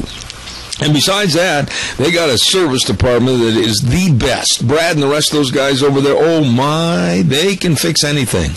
Get you right back on the trail. Let's ride. Highway 24 between Rupert and Burley, 436-4771, where the fun is sold. I don't know. I know that Gina, and she's come out and said it many, many times, is a reformed Democrat and liberal. I doubt seriously, even though she might have worn the moniker of Democrat or liberal years ago, I doubt seriously if somebody would have told you, Gina Jameson, you get over there about 700 yards and go to that free speech zone. What would you have told, and please keep in mind, this is my program, what would you have told them? I would have told them they were number one in a very special way, and then I would have said, no, this is a free speech zone. Everywhere I step is a free speech zone. You know, that is the whole point of our Bill of Rights. You know, Gina, today is a bad day to wrinkle my fur. I'm not in the best of moods. And when I hear people... Pardon me? I said you weren't when you got up this morning. No, I wasn't, and I make no bones about it. But yes. I'm right. Yes, on this, every square inch of the United States of America is a free speech zone. It is our constitutional right to offend and to be offended and to say what we feel we need to be said.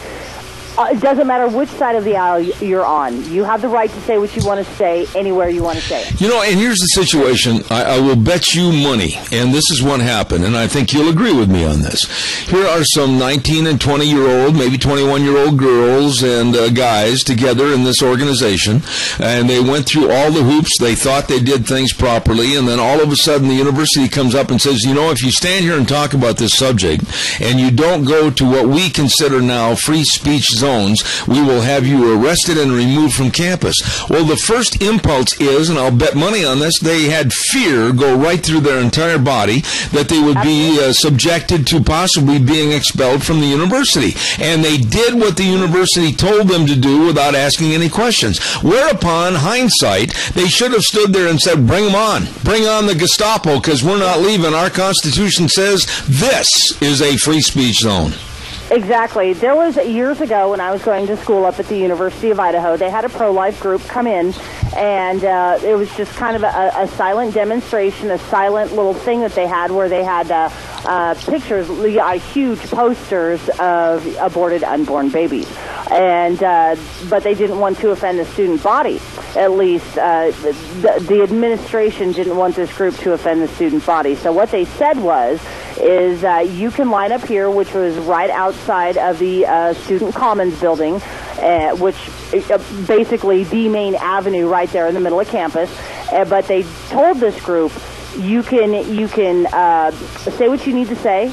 You can have your posters up, but you are not allowed to approach students. Students can approach you if they have questions, but you are not allowed to approach the students if they do not approach you first. So the University of Idaho, a long time ago, it was kind of like a free speech zone, but they just kind of said, okay, hey, you can be here, but you have to be here under our rules, and you cannot harass the students. But if the students approach you, by all means, hand them your literature. Yeah, but no, wait a minute. Let's define, and I've got just a minute here to define harassment. If I walk up to someone and say, pardon me, sir or madam, would you be interested in attending a seminar on pro-life, etc.? I'm just making up the verbiage. Okay. And they say, no, thank you. Then that's the end of the conversation. Yes. That's not harassment. No. But if they continue to go, well, I think you should attend, that's harassment. And there's a discernment there. But I think that if somebody wants to go up to, like me to you, and say, pardon me, miss, would you like to attend a rally we're going to have on campus on Saturday night, blah, blah, blah, and you have the right at that point to say no, thank you, and walk away. Yes. Absolutely. But I think what back then what the administrators were afraid of is that this group was going to be just a little bit too aggressive and then just continue to follow the students, and so basically they outlined it. If a student approaches you and wants your literature, then by all means you have a chance to have dialogue with them. Yep. But you cannot approach a student who is just passing by. You cannot approach that student. The student has to approach you first. But there again, you're limiting. You are limiting people's rights and freedoms in this country by making that dictate. Yeah. Yes, you are. Yes, you are. And the student has the right to say, thank you for the literature. I'll look at it, and if I feel like attending, I'll attend. Or the student could say, and create a dialogue if they're truly interested. But sometimes, I don't know, maybe students are too shy and they just don't want to take that step forward. I agree. But I know that this was back in, I want to say, 2000. When this group had come to the University of Idaho, and it was like a big to-do, and everybody was all, up in arms and stuff like that. But the university, they said, hey, you know what, the entire campus of the University of Idaho is a free speech zone. We just don't want you to harass our students. I'll bet you can set up and you can do whatever you want to do, just don't harass our students. Don't follow them around. I would be willing to bet you that while that story's going on, you were probably saying to yourself, hark, Zeb is picking on Boise State University? I know. Yes, I am. I'm an equal opportunity picker. Well, honestly, and I'm really surprised and really shocked that Boise State University and their administration would actually take this kind of stance.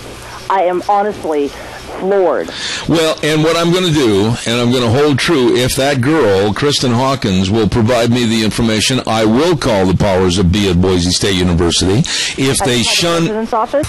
I'm going to call all of them, and I'm going to invite them on the air. If they shun me and kind of shine me away into the darkness, I'm going to let everybody know who they are and why they did that, because they are operating in an illegal fashion by trying to create something that is not necessary in a college campus anywhere in this United States. No, well, it's fostering fear, and you cannot, I'm sorry, but at any campus across the United States of America, all of the students, everybody has the right to free speech. There is no such thing as a free speech zone on a college campus. Bingo. Period. I got to, you know what I have forgotten to do? Michael Rogers Weather. I think you're right. We got a brand new sponsor this morning of the weather. Oh? Yeah, and guess who it is?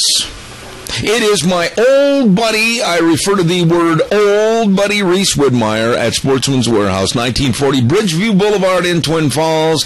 And whether your passion is hunting, fishing, camping, backpacking, shooting, whatever, you got to have the right equipment. And they always have the right equipment and the right gear at Sportsman's Warehouse, my home away from home. I love going in there. You're going to find the great indoors for those who love the great outdoors. They've got everything for you at Sportsman's Warehouse in Twin Falls. Here now, Michael Rogers Weather. Hello, everyone. Michael Rogers from MichaelRogersWeather.com. I don't have a website anymore. I got to share that with you because I have a Facebook fan page that I do all this information. I haven't had a website in 3 years. But that's okay. I just thought I'd share that with you. Because there really isn't nothing to talk about as far as the weather. The same thing you had yesterday is what you're going to have today. The difference between today versus yesterday is going to be hotter. 97 for the high. I wouldn't be surprised if you hit $102. Other than that, should be sunny and hot all the way through the weekend, so enjoy the weather. It's the only weather you got. Thank you, Michael, and brought to you by Sportsman's Warehouse. Hunting, fishing, archery, fishing, camping, boating, everything, knives. They've got it all. Sportsman's Warehouse has it all. Reese Widmeyer, the manager, and all his crew serve you at Sportsman's Warehouse, 1940 Bridgeview Boulevard in Twin Falls. You know, I'm just really concerned as to what's going on in this country. Gina, I'm going to wrap the hour up talking a little bit about this problem down in Marietta, California. I don't know if you had a chance to catch any of the televised news shows regarding the people standing in front of the buses. But, you know, they literally, the people and the mayor and everybody of Marietta, California, they've had enough. They just said, no more. We are not going to absorb any more costs. We can't absorb any more children. We don't have the internal workings anymore to take any more people on. We don't have the healthcare specialists. We just don't have it. No, you're not bringing any more people in and dumping them off in our town.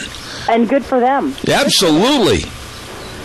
You know, I don't understand where the federal government gets off on just saying, okay, and maybe they're just, you know, picking and choosing and maybe throwing a dart at a map and saying, wherever the dart lands, this is where we're going to dump these people off at. And these kids, I mean, I've got a story right here that came across the wire service this morning, and it was written, as a matter of fact, by a lady that's been on my program, Kathy Burke, and she starts talking about the different diseases, the scabies, the chicken pox, the strep throat, and the head lice. And this one nurse was working on a young child yesterday and said, I was talking to the children and working on this one child. I looked down and the head lice were climbing out of her hair. Oh, that just gives me the heebie-jeebies. I mean, literally. Yeah. I feel bad. I feel sorry for these children that they have to live in these kind of conditions, but, you know, we have got our own homeless population. We have got issues right here in the United States of America that need to be handled first and foremost before we take on other people's problems. We can't do it anymore. I don't want to do it anymore. You don't want to do it anymore. We can't do it anymore. No, we're helping people out when we can't even help ourselves. And I'll go along with what I said earlier, and I know I'm going to take some heat from the Times News. They always wait and call after the program. But the fact is, when you point the finger at blame, it has to go to Washington, D.C., right to the Oval Office, and then the other finger has to go to the exporting countries of these children and illegal aliens. If they were running their country with any degree of governance, we wouldn't have this problem.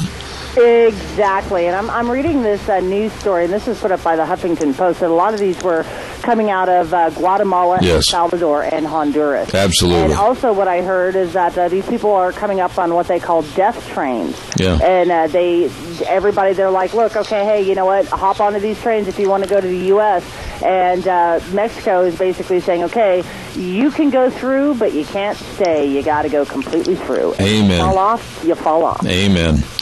It's a mess, and it's time that America stood up on its hind legs and said enough is enough. I got a commercial, and then we're going to turn it back to you. Don't forget our friend Nathan Harris and his crew at Harris Plumbing NG. Oh, they do the best in plumbing service needs. I know, because they do all my plumbing. One call, that's all. 431-8633. Write this number in black magic marker on your white refrigerator and keep it there. 431-8633. Excellent service, reliable, responsible, very professional. The job is done right, very efficiently and respectfully. I'm impressed with Harris Plumbing NG. 431-8633. We're going to take a little break, and then we're going to come back, and our guest for the 10 o'clock hour is not going to be on during the 10 o'clock hour. We got word that they can't come on this morning, and so we're going to have to reschedule. But I am going to talk about, and I can just see Gina with the veins standing out in her neck right now wanting to comment on this. I'm going to talk about what I think is a complete charlatan, a complete falsehood that is supposedly the war on women. We're going to talk about that in 6 minutes. Don't go away.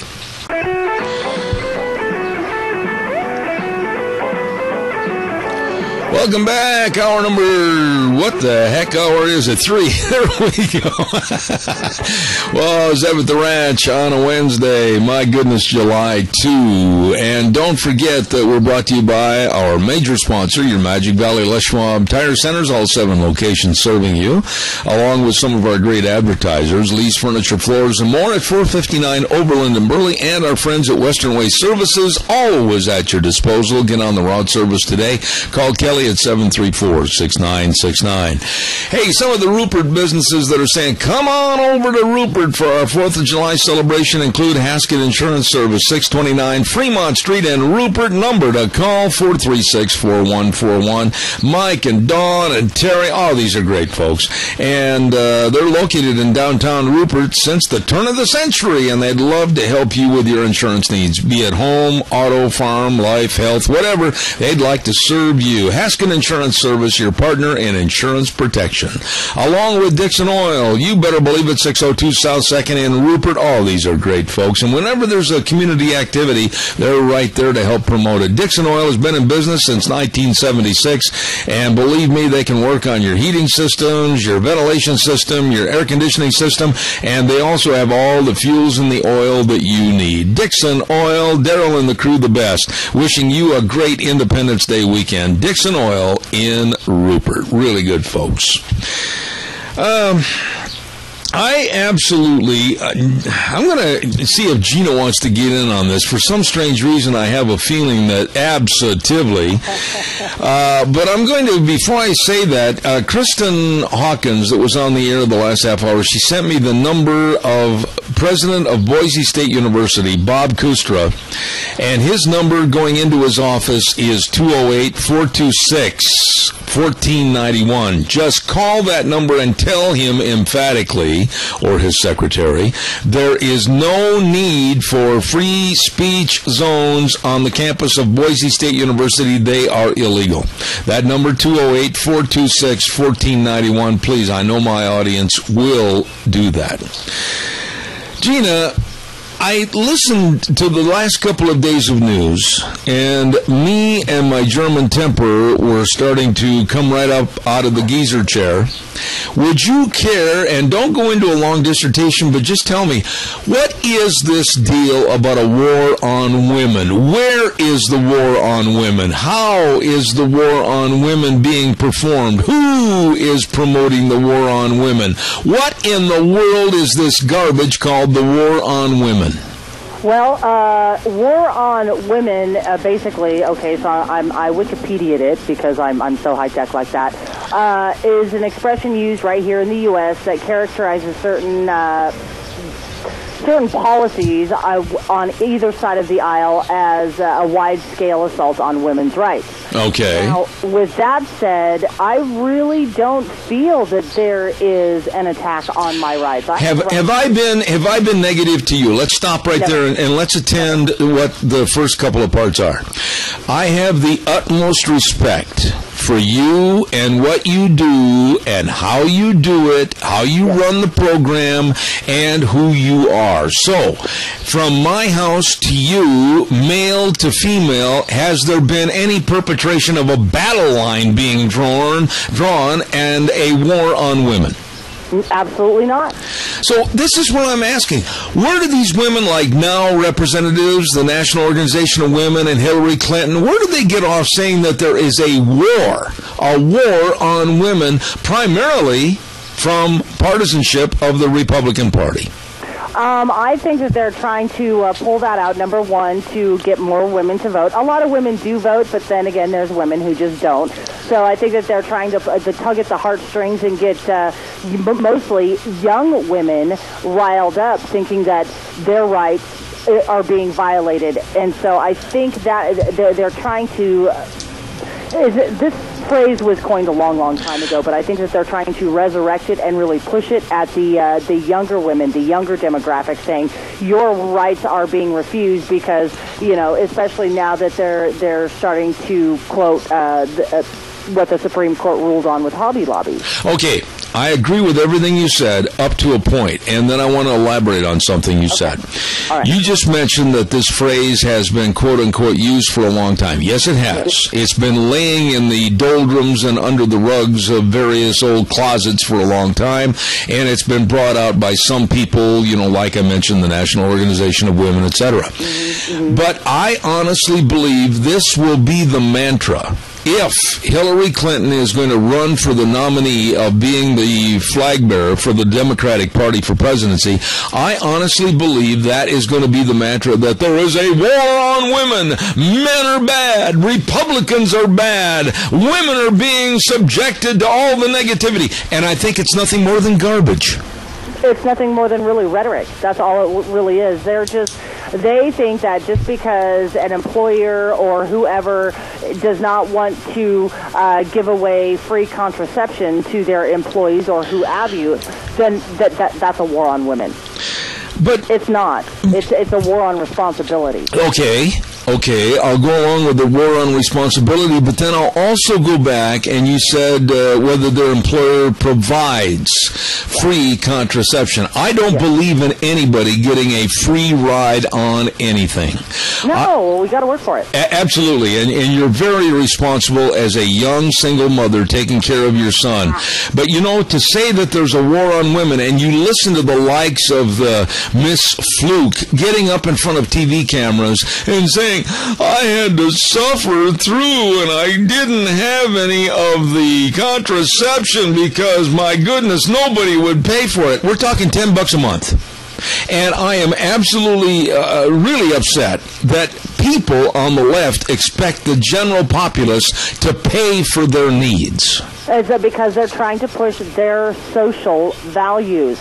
It has nothing to do with morality. It has everything to do with social values, to be socially accepted and to be liked by everybody. I agree. Phone call. All right, I'll take that call, but can you turn up your feed, your voice, and the callers in my ear, please? Thank you. Caller, good morning. You're on the air.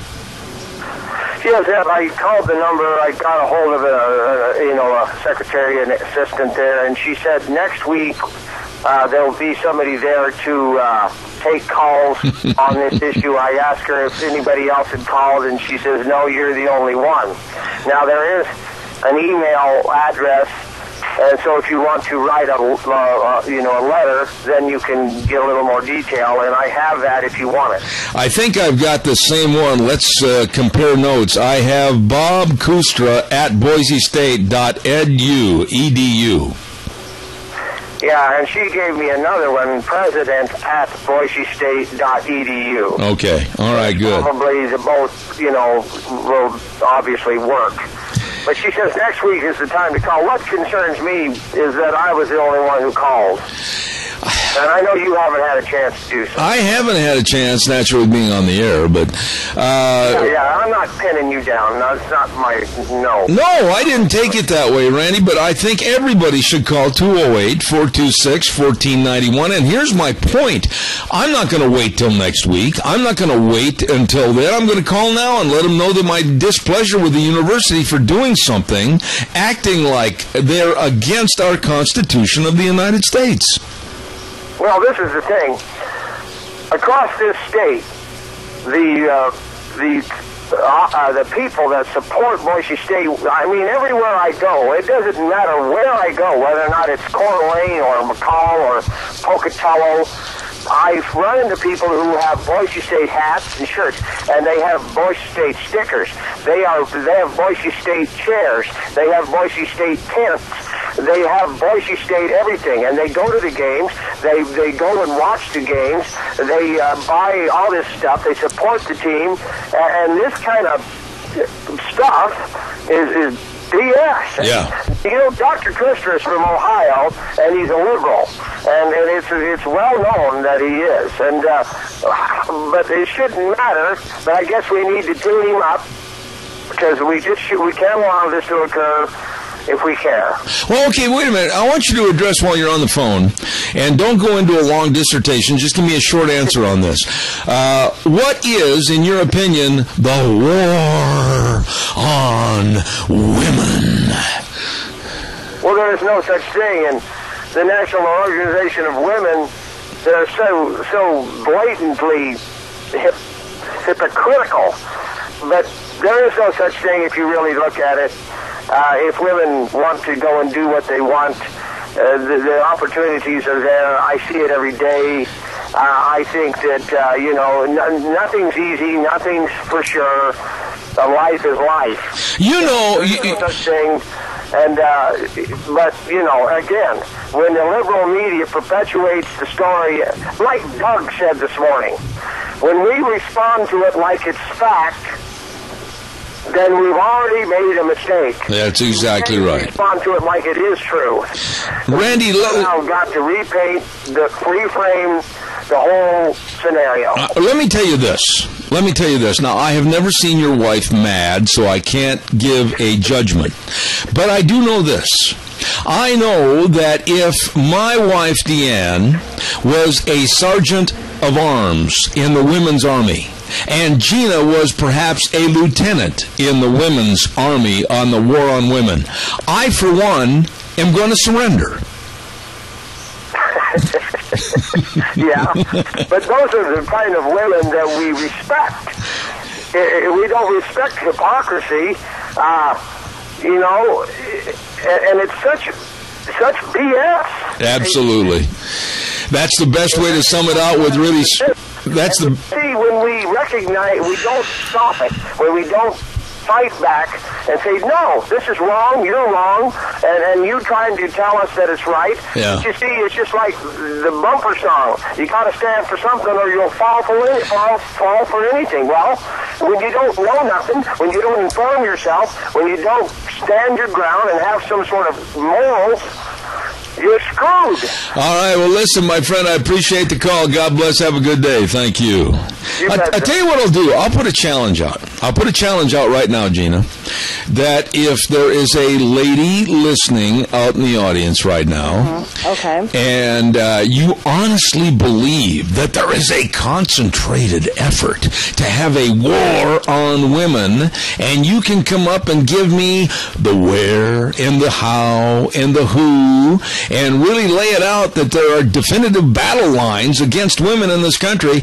I will buy your lunch at the next lunch bunch. I personally will buy your lunch if you'll attend at Denny's, because I think this is all hogwash. I think it's absolutely ridiculous.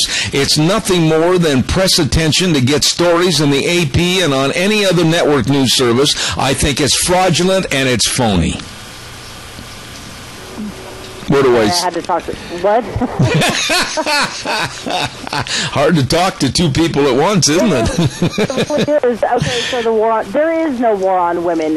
That is a socially perceived notion that if a woman is not going to get what she wants, it's a war on women. There you go. Then you've got the glass ceiling where, okay, men make more than women in the same type of job. Well, I really don't believe that, because it all has to do with your skills and abilities. Now, if you have more skills and abilities than, said, a male coworker, and you were passed up for the job, well, I might be looking at maybe your attitude or going to your employers or saying something, to that effect. But I really, honestly, do not believe that there is a war on women. Because honestly, if there was, I would, I would be flying my banner. Look out for the uniform, and she's coming down the trail. Hey, listen. Seriously. I'll put that out, and I mean it. I will buy you a dinner at Lunch Bunch at Denny's to any woman out there that can really give me an itemized account of the real, supposedly by your opinion, war on women. I got to pay some bills. I'll be right back and take some of your phone calls. Don't forget the Rupert 4th of July celebration with the theme Let Freedom Ring, and it always does over at Rupert. They have such a great 88th year this year, Rupert 4th of July celebration. And the food booths, the entertainment, and tomorrow night they're going to have the Firecracker 500 lawnmower races at the fairgrounds. And then on the 4th of July at 8 p.m. at the fairgrounds, family rodeo at the fairgrounds. Oh, my goodness. And on the 5th, more great entertainers with the featured performer, the Salamanders. Anyway, that's going to be a lot of fun. Let Freedom Ring at the Rupert 4th of July celebration, 88th annual. It is fun for the entire family. All right, give me a call. You know, gee whiz, golly, can you imagine? I haven't heard the phone ring. I know. I'm waiting for another woman to call in and say that she feels like war is being waged against her, but nobody's called. You know, if you treat everybody, male and female, with respect, not just for their position, but just basically for being human beings. I've got friends that maybe make $5,000 a year, and I've got friends that make $5 million a year. And I try to treat each and every person the same. I don't think that you've ever been around me when I've ever snubbed somebody or not talked to someone or whatever.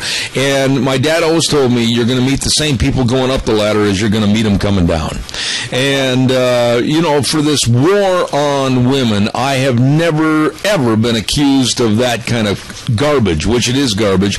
And to have women like the National Organization of Women and Hillary Clinton and others say, oh, it's terrible, the war on women, and point their finger basically in a partisan factor against the Republicans, I find that to be very disconcerting. Caller, I'll be right with you. Don't go away. Sugar beet growers, can I have your attention? Introducing Preaxor from BASF, the newest form of chemistry for your sugar beets to fight disease and potentially increase yield and sugar content of your sugar beets. Yup, Preaxor contains headline and a new compound, xenium, that also provides excellent control of powdery mildew. As I said, with the application of BASF's Preaxor, 45 to 60 days prior to harvest, you have the potential of higher yields and more sugar content in your sugar beets. Contact your local ag chem supplier today, or my buddy Ron Ellis at 431-6776, or Tim Perry at 844-0682. BASF's Preaxor for your better sugar beets. Good morning, caller. You're on the air. Good morning, Zeb. Hey, all I've got to say is when there's a war on women, they usually bring it on themselves. You know, that's well stated. Why do you say that? Because it's happened to me. In what regard? Things I've said, things I've done. Now, I can't imagine you ever causing any problems. Well, of course not. But really... Years ago, not now. But seriously, answer this. Why do people of national prominence, whether it's the head of the National Organization of Women, whether it's Hillary, it doesn't matter who, why would they say something so inflaming as there is a war on women? Why? Probably because they listen to Hillary too much. Well, I agree with you there, but I think that if men treat women with respect and vice versa, we're all still going to get along.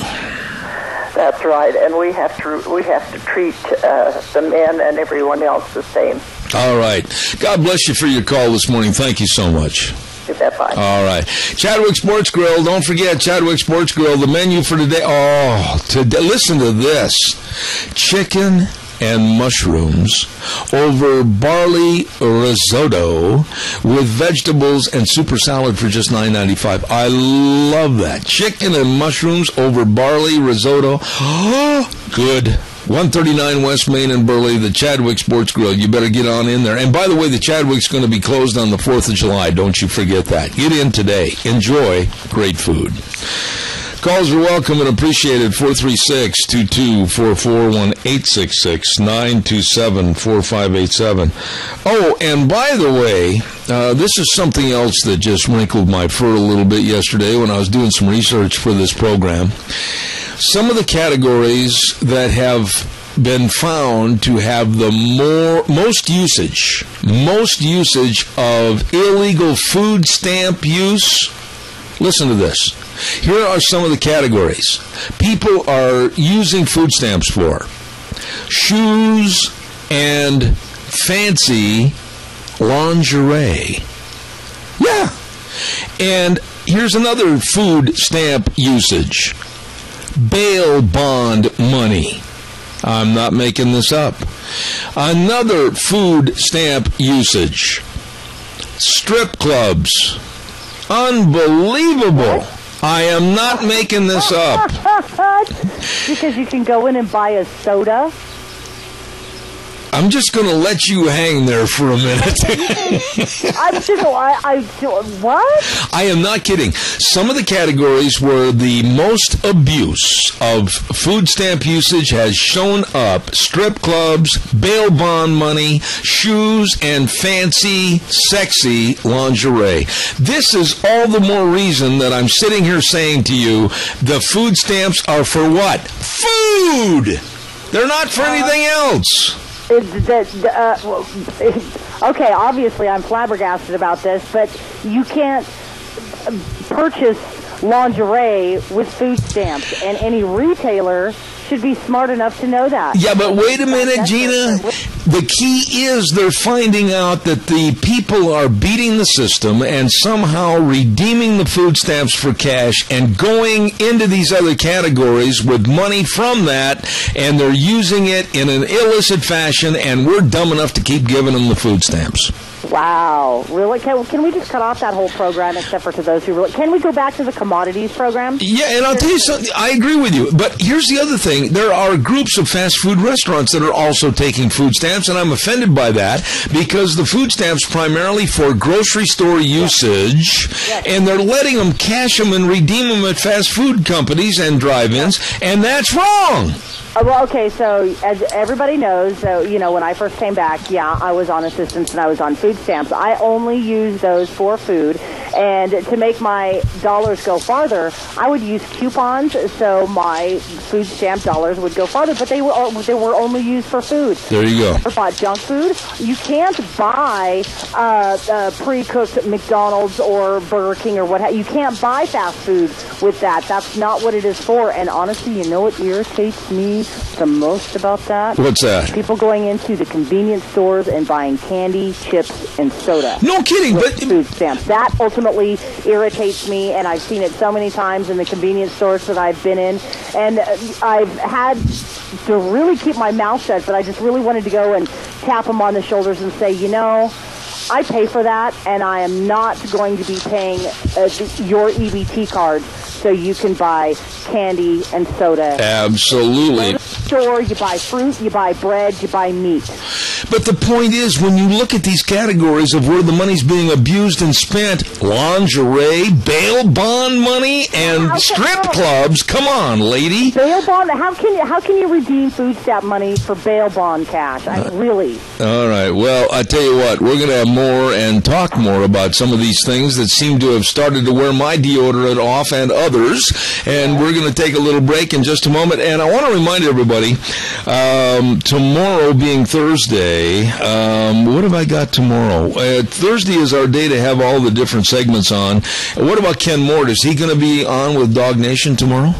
I'm not sure, because I know that he's been helping George and Donna out with the Cook Shack, the Rupert POW Cook Shack, so I don't know. Oh, the reason I asked... Hold of them, and I can do it. Well, the reason I asked about Ken Mort is because I think it's very important we do a little dissertation about, during this weekend, watching out for your dogs with all the fireworks. Yes.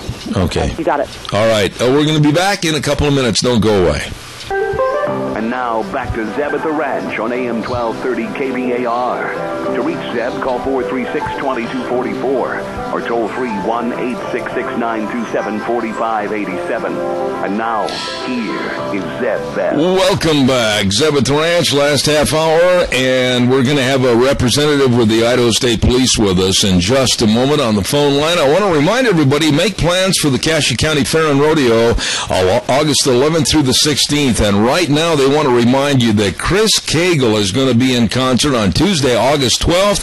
Wow, that concert is going to be ripping good, starting at 8 p.m. in the evening on the 12th, and they've got a special for you. Go to the Fairgrounds office next Monday morning, July 7th, from 7 to 9 a.m., and you might be the lucky winner to get a discount on some of the concert tickets. Don't forget, Chris Cagle, outstanding country and western entertainer, and that's going to be Chris Cagle in concert on August 12th at the Cassia County Fair and Pro Rodeo. Wow, super concert. Don't you miss it. Right now, we're going to go to the phone lines, and I believe we have with us Officer Roush with the Idaho State Police. Is that correct? Yes, sir. Boy, I'm the one that should be saying yes, sir, to you, not yes, sir, to me. My goodness sakes, how's everything over there with the Idaho State Police? It's busy.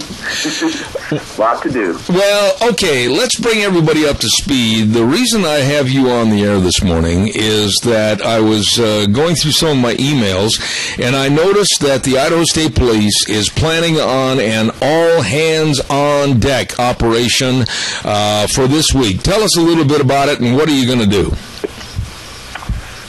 All Hands on Deck is a mobilization effort that we do several times a year during peak traffic and travel times, in which every available officer, even those that normally are administrative in nature and perhaps spend more time at the desk than out in the field, are out in the field actively patrolling the roadways of our state in an effort to provide high visibility and increased enforcement efforts, and therefore eliminate crashes and other things that plague us during these times of the year especially.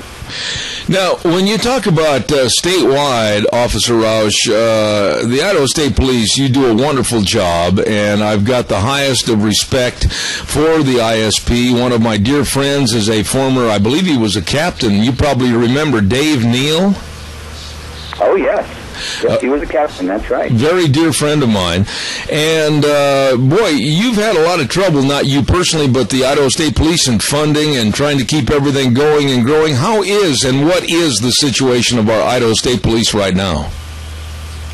I think it's very good. The legislature has been very good to us, and we have had the opportunity to add some people, which really makes a difference in our day-to-day operations, and the ability for us to cover all the roadways. We have a tremendous number of roadways, and especially in south central Idaho. And so I think things are looking up and doing very well, and I think that people understand and respect what we do, and we try to deliver the highest amount of service level that we can. We're going into the Independence Day weekend, and yeah, there's going to be a lot of partying. Yeah, there's going to be a lot of boats being towed. There's going to be a lot of people coming back from the lake or the river or whatever. What are some of the cautions that you'd like to tell people about safe driving on this weekend?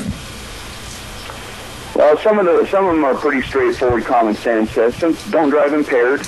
If you're going to drink, don't drive. If you have medications that impair you, be especially cognizant of the fact that when you add those in with a lot of the long hours you spend out there, you can be fatigued even more so than normal. So get plenty of rest. Don't drive impaired.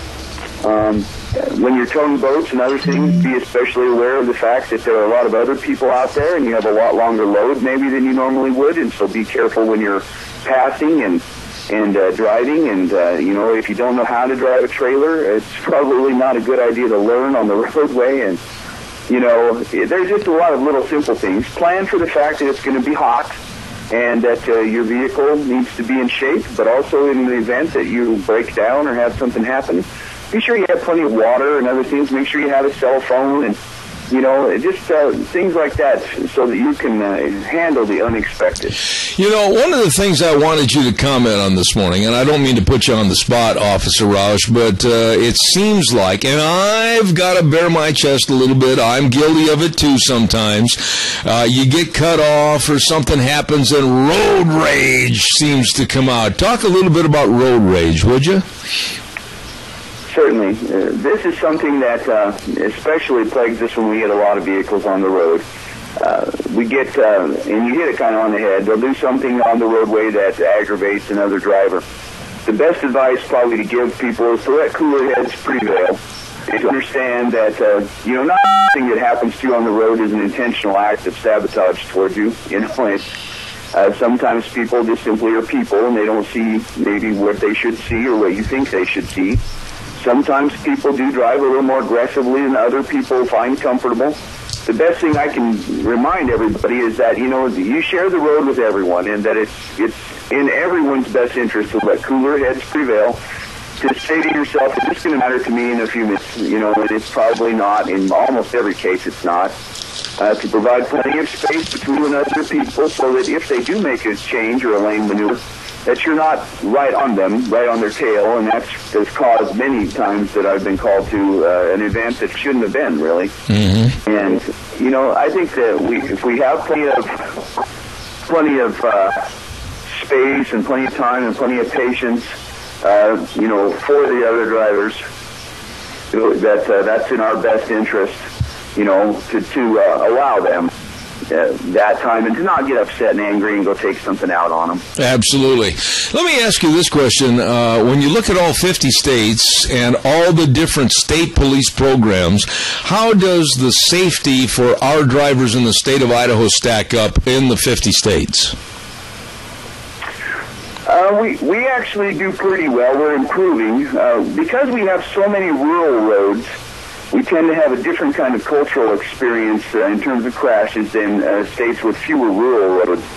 When you have a lot of rural roads, it seems like we get a lot of single-vehicle crashes where people fall asleep or, we have wildlife encounters as much as anybody does. And we tend to have a different kind of issue. In our state, we tend to have a lot of impaired driving crashes. They account for just about half or better of our deaths on the roadways are due to impaired driving. So we kind of have to understand that we have a rural culture and we have an impaired driving issue still. So we need to kind of pay attention to those things and pay attention to the idea we need to get people to not drive impaired and to also make sure they get plenty of rest so they fall asleep out on these rural roads or something of that nature. Officer Roush, one of the worries I have, and I drive a lot in the rodeo business, I'm on the road all the time, and driving while you feel a little drowsy, maybe the midday sun coming right in through the windshield and everything, and I notice now that many states are putting up drowsy driver signs, making them more aware that they better pull off the road and grab 20 winks before they continue onward. I've noticed that myself when I'm traveling around, and I have a strong belief that it's not in our best interest to have anybody driving drowsy or fatigued in any manner. Certainly, if you can plan for rest and you can plan to get your sleep before you drive, that's always best. But if you're on the road and you suddenly find yourself falling asleep, probably the best thing to do is to get off the road somehow. If you can take an exit and get a safe place to park and catch some sleep, or a rest area, something of that nature, that's always best. If you absolutely can't go on and get off the roadway, so you're not on the pavement, that's even better still. But if you get off the road as far as you can and activate your flashers, rather than going on and falling asleep. I mean, the law in Idaho is it's emergency stopping only on the shoulders of the freeways, the interstates. And certainly we don't allow people just to willy-nilly park, but if we pull up and somebody they can't go on because they're too tired, we would rather have them do that any day than to have them continue on because they're afraid of getting in trouble, and then we have a crash later on or tragedy potentially. So all right, we agree that it's best to get some rest and certainly to plan ahead. But if you find yourself in the midst of that, then certainly get off the roadway as best you can and get your sleep. All right, all hands on deck. That's going to be this week, and basically all ISP officers, even desk personnel, they're going to be out there behind the wheel helping serve the state of Idaho. Is that correct? Well, actually, the All Hands on Deck, that event was held on the 27th. Okay. What we have right now is our Office of Highway Safety mobilization for impaired driving. So we're going to have a lot more officers out on the roadway still, and that part is true. We won't have all the office staff out like we had last week, but on Friday, but we will have plenty of other officers out on the roadway looking specifically for impaired driving, things of that nature out on the roadway. So we're still going to have extra people out on the roadway, but the All Hands on Deck event was actually already held. All right. Well, I want to say how much I appreciate your coming on the program. Don't make yourself a stranger. Come back in the future. Officer Roush with the Idaho State Police, thank you very much for coming on the program this morning. You're very welcome. Have a good day, sir. Thank you. And a safe Independence Day. Thank you very much. Gina, I got to ask you, I kept hearing a little tweet in the background, like a little VoIP or something. Did you hear that too, or what was that? Well, I didn't hear anything. Oh, it must be coming through my headsets then. Oh, we have weird things going on here. And don't say it's just me. Okay, I won't. Okay. Calls are welcome, 436-2244, 1-866-927-4587. Remember, we had a call yesterday by a gentleman that wanted to know about various phrases. Do you remember that? Yes. And I said something about beat the dickens out of somebody. Remember I said that statement on the air? Well, in my continuing and ever ongoing research to make sure that the information we provide is factual and up to date, I'm going to do a weather forecast, and when I come back, I am going to give you the exact meanings of phrases like hurts like the dickens, stick in the mud, and fly off the handle. Are you ready for this information that you will covet for the rest of your life? I am ready and waiting. I bet you are. Okay. Hey, the weather forecast this hour is brought to you by Scarro's Meats, 331 North Road, Jerome. And they've been in the business over 20 years as a custom meat processor, and they sell taste one bite at a time. It is delicious. You ought to try that marinated tri-tip. Oh, to die for. It is really delicious. You're going to love everything. Everything they do is guaranteed. Scarro's Meats, 331 North Road, Jerome, 324-7657. Here now is Michael Rogers Weather. Hello, everyone. Michael Rogers from MichaelRogersWeather.com. You know, I don't have a website anymore. I got to share that with you because I have a Facebook fan page that I do all this information. I haven't had a website in 3 years, but that's okay. I just thought I'd share that with you because there really isn't nothing to talk about as far as the weather. The same thing you had yesterday is what you're going to have today. The difference between today versus yesterday is going to be hotter. 97 for the high. I wouldn't be surprised if you hit $102. Other than that, should be sunny and hot all the way through the weekend, so enjoy the weather. It's the only weather you got. Thank you, Michael. Brought to you, everybody, by Scarro's Meats, 331 North Road, Jerome. Delicious, delicious meats they're selling. Taste one bite at a time. Give them a call, 324-7657. Have you ever used the phrase, Gina, hurts like the dickens? Not that particular phrase, but something very, very close. I'm scared to ask. But, I don't ask. Okay, but anyway, in my continuing research, we found out that Dickens is a euphemism for devil, as in what the dickens or what the devil. And that's why some people say, instead of hurts like the dickens, they say hurts like the devil. Did you know that? That makes sense. I did not know that. Okay. And now we go to our next phraseology. We have stick in the mud. And the meaning of stick in the mud, and we could apply this to many, many people that we know. I'm sure Gina has some names on the tip of her tongue. A narrow-minded or unprogressive person, one who lacks initiative. I do know a couple of those. Would you stop eating while I'm talking to you? I'm not eating. Well, you were sipping on a cup of coffee or something, I could tell. Oh, okay. Now, the figurative phrase, stick in the mud, derives from the imagery of someone whose feet are stuck in wet clay and is unable to progress. I like that. Only stick in the mud is a phrase that has lasted since it was first used, get this, back in 1565. Okay? How about the one fly off the handle? Now, this one surprised me. A lot of people say, well, lose self-control is the meaning of fly off the handle. Oh, you flew off the handle that time, Bertram. How come you did that? Well, the terminology comes from the uncontrolled way a loose axe head flies off from the handle. And this was attributed way back in the 1800s to a guy by the name of Thomas Halliburton, and he was writing a story and he said that so-and-so flew off the handle, and it means the axe head coming off of the handle. There. That makes sense. Yeah. And one more. You can't teach an old dog new tricks. Well, old dogs and people learn less well than the young. So they came up with this one, and it came up by a guy by the name of John Fitzherbert. And he was writing a book on husbandry in 1534, and he said you can't teach an old dog new tricks. I can tell this segment has really been interesting. I can tell that. Well, you know how we were talking about toots yesterday? Oh, yeah. Came from? Yeah. Well, actually, its origin, toots, came from between 1940 and 1945, and it was just kind of the shortened version of Tootsie.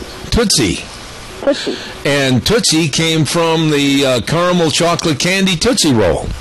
Probably so, but it's usually an affectionate term to address your significant other, casual acquaintances, something like that. But usually it's a familiar term, kind of like saying honey or sweetheart or something like that. It's Tootsie, but then they just shorten it down to Toots. However, its origin is actually back from the 1500s, and it's akin to Low German or German Tuten. Tuten? Mm-hmm. Like U-T-E-N. And the first name was Rootin'. Rootin' Tootin'. Rootin' Tootin', babe. Rootin' Tootin'. So there is, the definition of Toots. Yeah, and then, of course, you've heard the one, don't change horses in midstream. I've not heard that one. You've never change a horse in midstream? Well, for heaven's sakes, I'm surprised. This one was made by an old Dutch farmer who remarked to a companion that once it was best not to swap horses when crossing streams. Well, and then it refers to political leadership, and they said don't change horses in midstream. And I can tell that this segment has been far less than interesting than I thought. Well, I did actually have a listener call in, and I don't know if I'm actually going to say what he said, but there was something interesting. I will tell you off air, because it really was funny, but I don't know if I can say it on the air. And here's something I didn't know. The phrase, a bigger bang for your buck. Yes, okay. And evidently that goes to like Dwight D. Eisenhower and other people in the military when they were paying for military weapons, and they were saying something and describing the policy as a bigger bang for your buck. Bigger bang for the buck. Yeah. All right. Okay. And then Pepsi-Cola, this is interesting. The Pepsi-Cola bottling company picked up on the bigger bang for your buck, and they changed it to more bounce to the ounce slogan, which they used for their pop back in the 1950s. Huh. Yeah, this has really not been a good segment. I'm starting to go to sleep listening to myself. Actually, I just typed in old school phrases. Yeah. And what they used to mean, and some of them I can't say. But ever heard of the phrase called "canceled stamp"? Canceled stamp? Yeah. Well, I mean, what would that be? Similar to a wallflower, a shy, lonely female. That's a canceled stamp? That's a canceled stamp. I have never heard that phrase ever. Yep. Give me another one. Choice bit of calico. A choice bit of calico. You must be referring to some kind of a garment. A desirable lady. Oh. Don't take any wooden nickels. Now that one I've heard 1,000 times. Don't take any wooden nickels, but I have no clue as to where it started. I don't know when it started. It started back in the 1940s, but it basically means don't do anything dumb. That ought to be the slogan for this program. Yeah. Okay. Don't do anything dumb. Don't take any wooden nickels. I thought it might be in reference to be careful how you manage your money. I would have taken it that way, but basically it means don't do anything dumb. Huh. Okay. Don't take any wooden nickels. Yeah, don't take any wooden nickels. You got one more? We got time. Know your onions. Know your onions. Know your onions. Now, I would say that know your onions probably is going to refer to you better know your business before you shoot your mouth off. Pretty much. Know what's going up and know what's going on, so be well informed. So you are very, very close to that. Know your onions, okay. Yep. Does anybody else out there have a favorite slogan or something that you want to relate to? I'm trying to think. My Grandma Richter had a bunch of them, and not one of them comes to mind right now. We have a caller with a question and or a statement. Good morning. You're on the air. Hi. Hi. My grandmother used to always say that, when we'd leave, we'd say, well, see you later, and she'd say, God willing, if the creek don't rise. And I loved it when Dr. History told us where that came from. He did say that on one program, and you know what? I'm an old man, and I forgot what his answer was. What was the statement about God willing? A creek would rise and you'd get flooded out. No, the creek was a band of Indians, and the communication came from Washington for the guy running the fort or whatever to come back for instruction or something, and he said, I will, God willing, if the creek don't rise. I'm going to stick my neck out. I'm going to stick rise because of Indian problems, but that was a band of Indians. God willing, and the creeks don't rise. You know what? I've heard that 1,000 times, and I believe, now correct me if I'm wrong, but I believe the Creek Indians and that tribe of Indians was back on the eastern part of the United States, I think around Tennessee and Kentucky, and I remember him talking about that. You're 100% right. Thank you for calling on that. And one other one my grandmother always said, she'd always say, "Oh, my stars and garters." Oh, my grandmother said that. From what it meant, you know, it was just probably like, "Oh, my HW toothpicks." That she always said, "Oh, my stars and garters." Oh, my stars and garters. Yep, I can hear Grandma Richter right now. Hey, God bless you. Thank you so much. Okay, thanks. Appreciate that. Lord willing, and the creeks don't rise. Yes, I remember Dr. History talking about that one. Anybody else?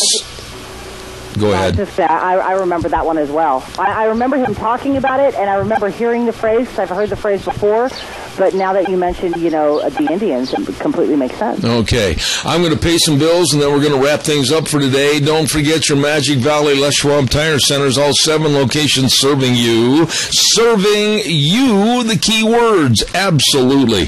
The best brake service. Professionally trained technicians, over 30 years experience, best brake warranty, premium quality parts. They will give you free brake inspections, free estimates, and same-day service. They really are good at all 7 Magic Valley Les Schwab Tire Centers. The best in tires, you know that. The best in front-end alignments. And, of course, the best in shocks and struts and batteries. Holy cow, what are you waiting for? They're waiting to serve you right now. Lane and Rupert, Dave on Blue Lakes and Twin, Mike and Buell, Mike and Jerome. The Twist family in Paul, John on Poline in Twin Falls, and Randy on Overland in Burley. The best. Your Magic Valley Les Schwab Tire Centers. Well, tomorrow on Thursday, as Gina knows, it goes like wildfire because we've got so many different segments. We've got the first hour where we take all your calls, and then we've got the Chamber Report, and we've got Vicky's Country Gardens. We've got Ken Mort with Dog Nation. We've got Rita Ramsey on. We've got Starving to Death. We're going to be talking to our friends at Lee's, and then we got Cassia County School Days. And then I believe at 10:25 tomorrow morning, we're going to be talking to some of the folks up at Oakley Pioneer Days, and then at 10:30 tomorrow we're going to have my good old buddy Charlie Howell and Sheriff McFall from Jerome County on the air, and they're going to be talking about the progression of the new jail. So we've got a lot of things tomorrow on our program. And then, of course, the 4th of July weekend, Independence Day weekend. All I can say is please, please, please drive carefully. There's going to be so much activity going on, so many people going every which way. If you're going to the water, you're going to a lake, going to the river, be careful. Make sure the kids have got life preservers on. Drive carefully. We just had Officer Roush on from the Idaho State Police. Have fun. It's going to be a nice, warm, basically hot weekend, as the 4th of July should be. There's going to be rodeos. There's going to be all kinds of things going on, so just enjoy every single minute of it. Tomorrow morning, 8:06, Zeb at the Ranch, streaming live on the internet, zebbell.com, and if you can tune in locally, fine, right here at K-Bar 1230. And always remember, the way things were are the way things ought to be. See you tomorrow, Gina. Bye-bye.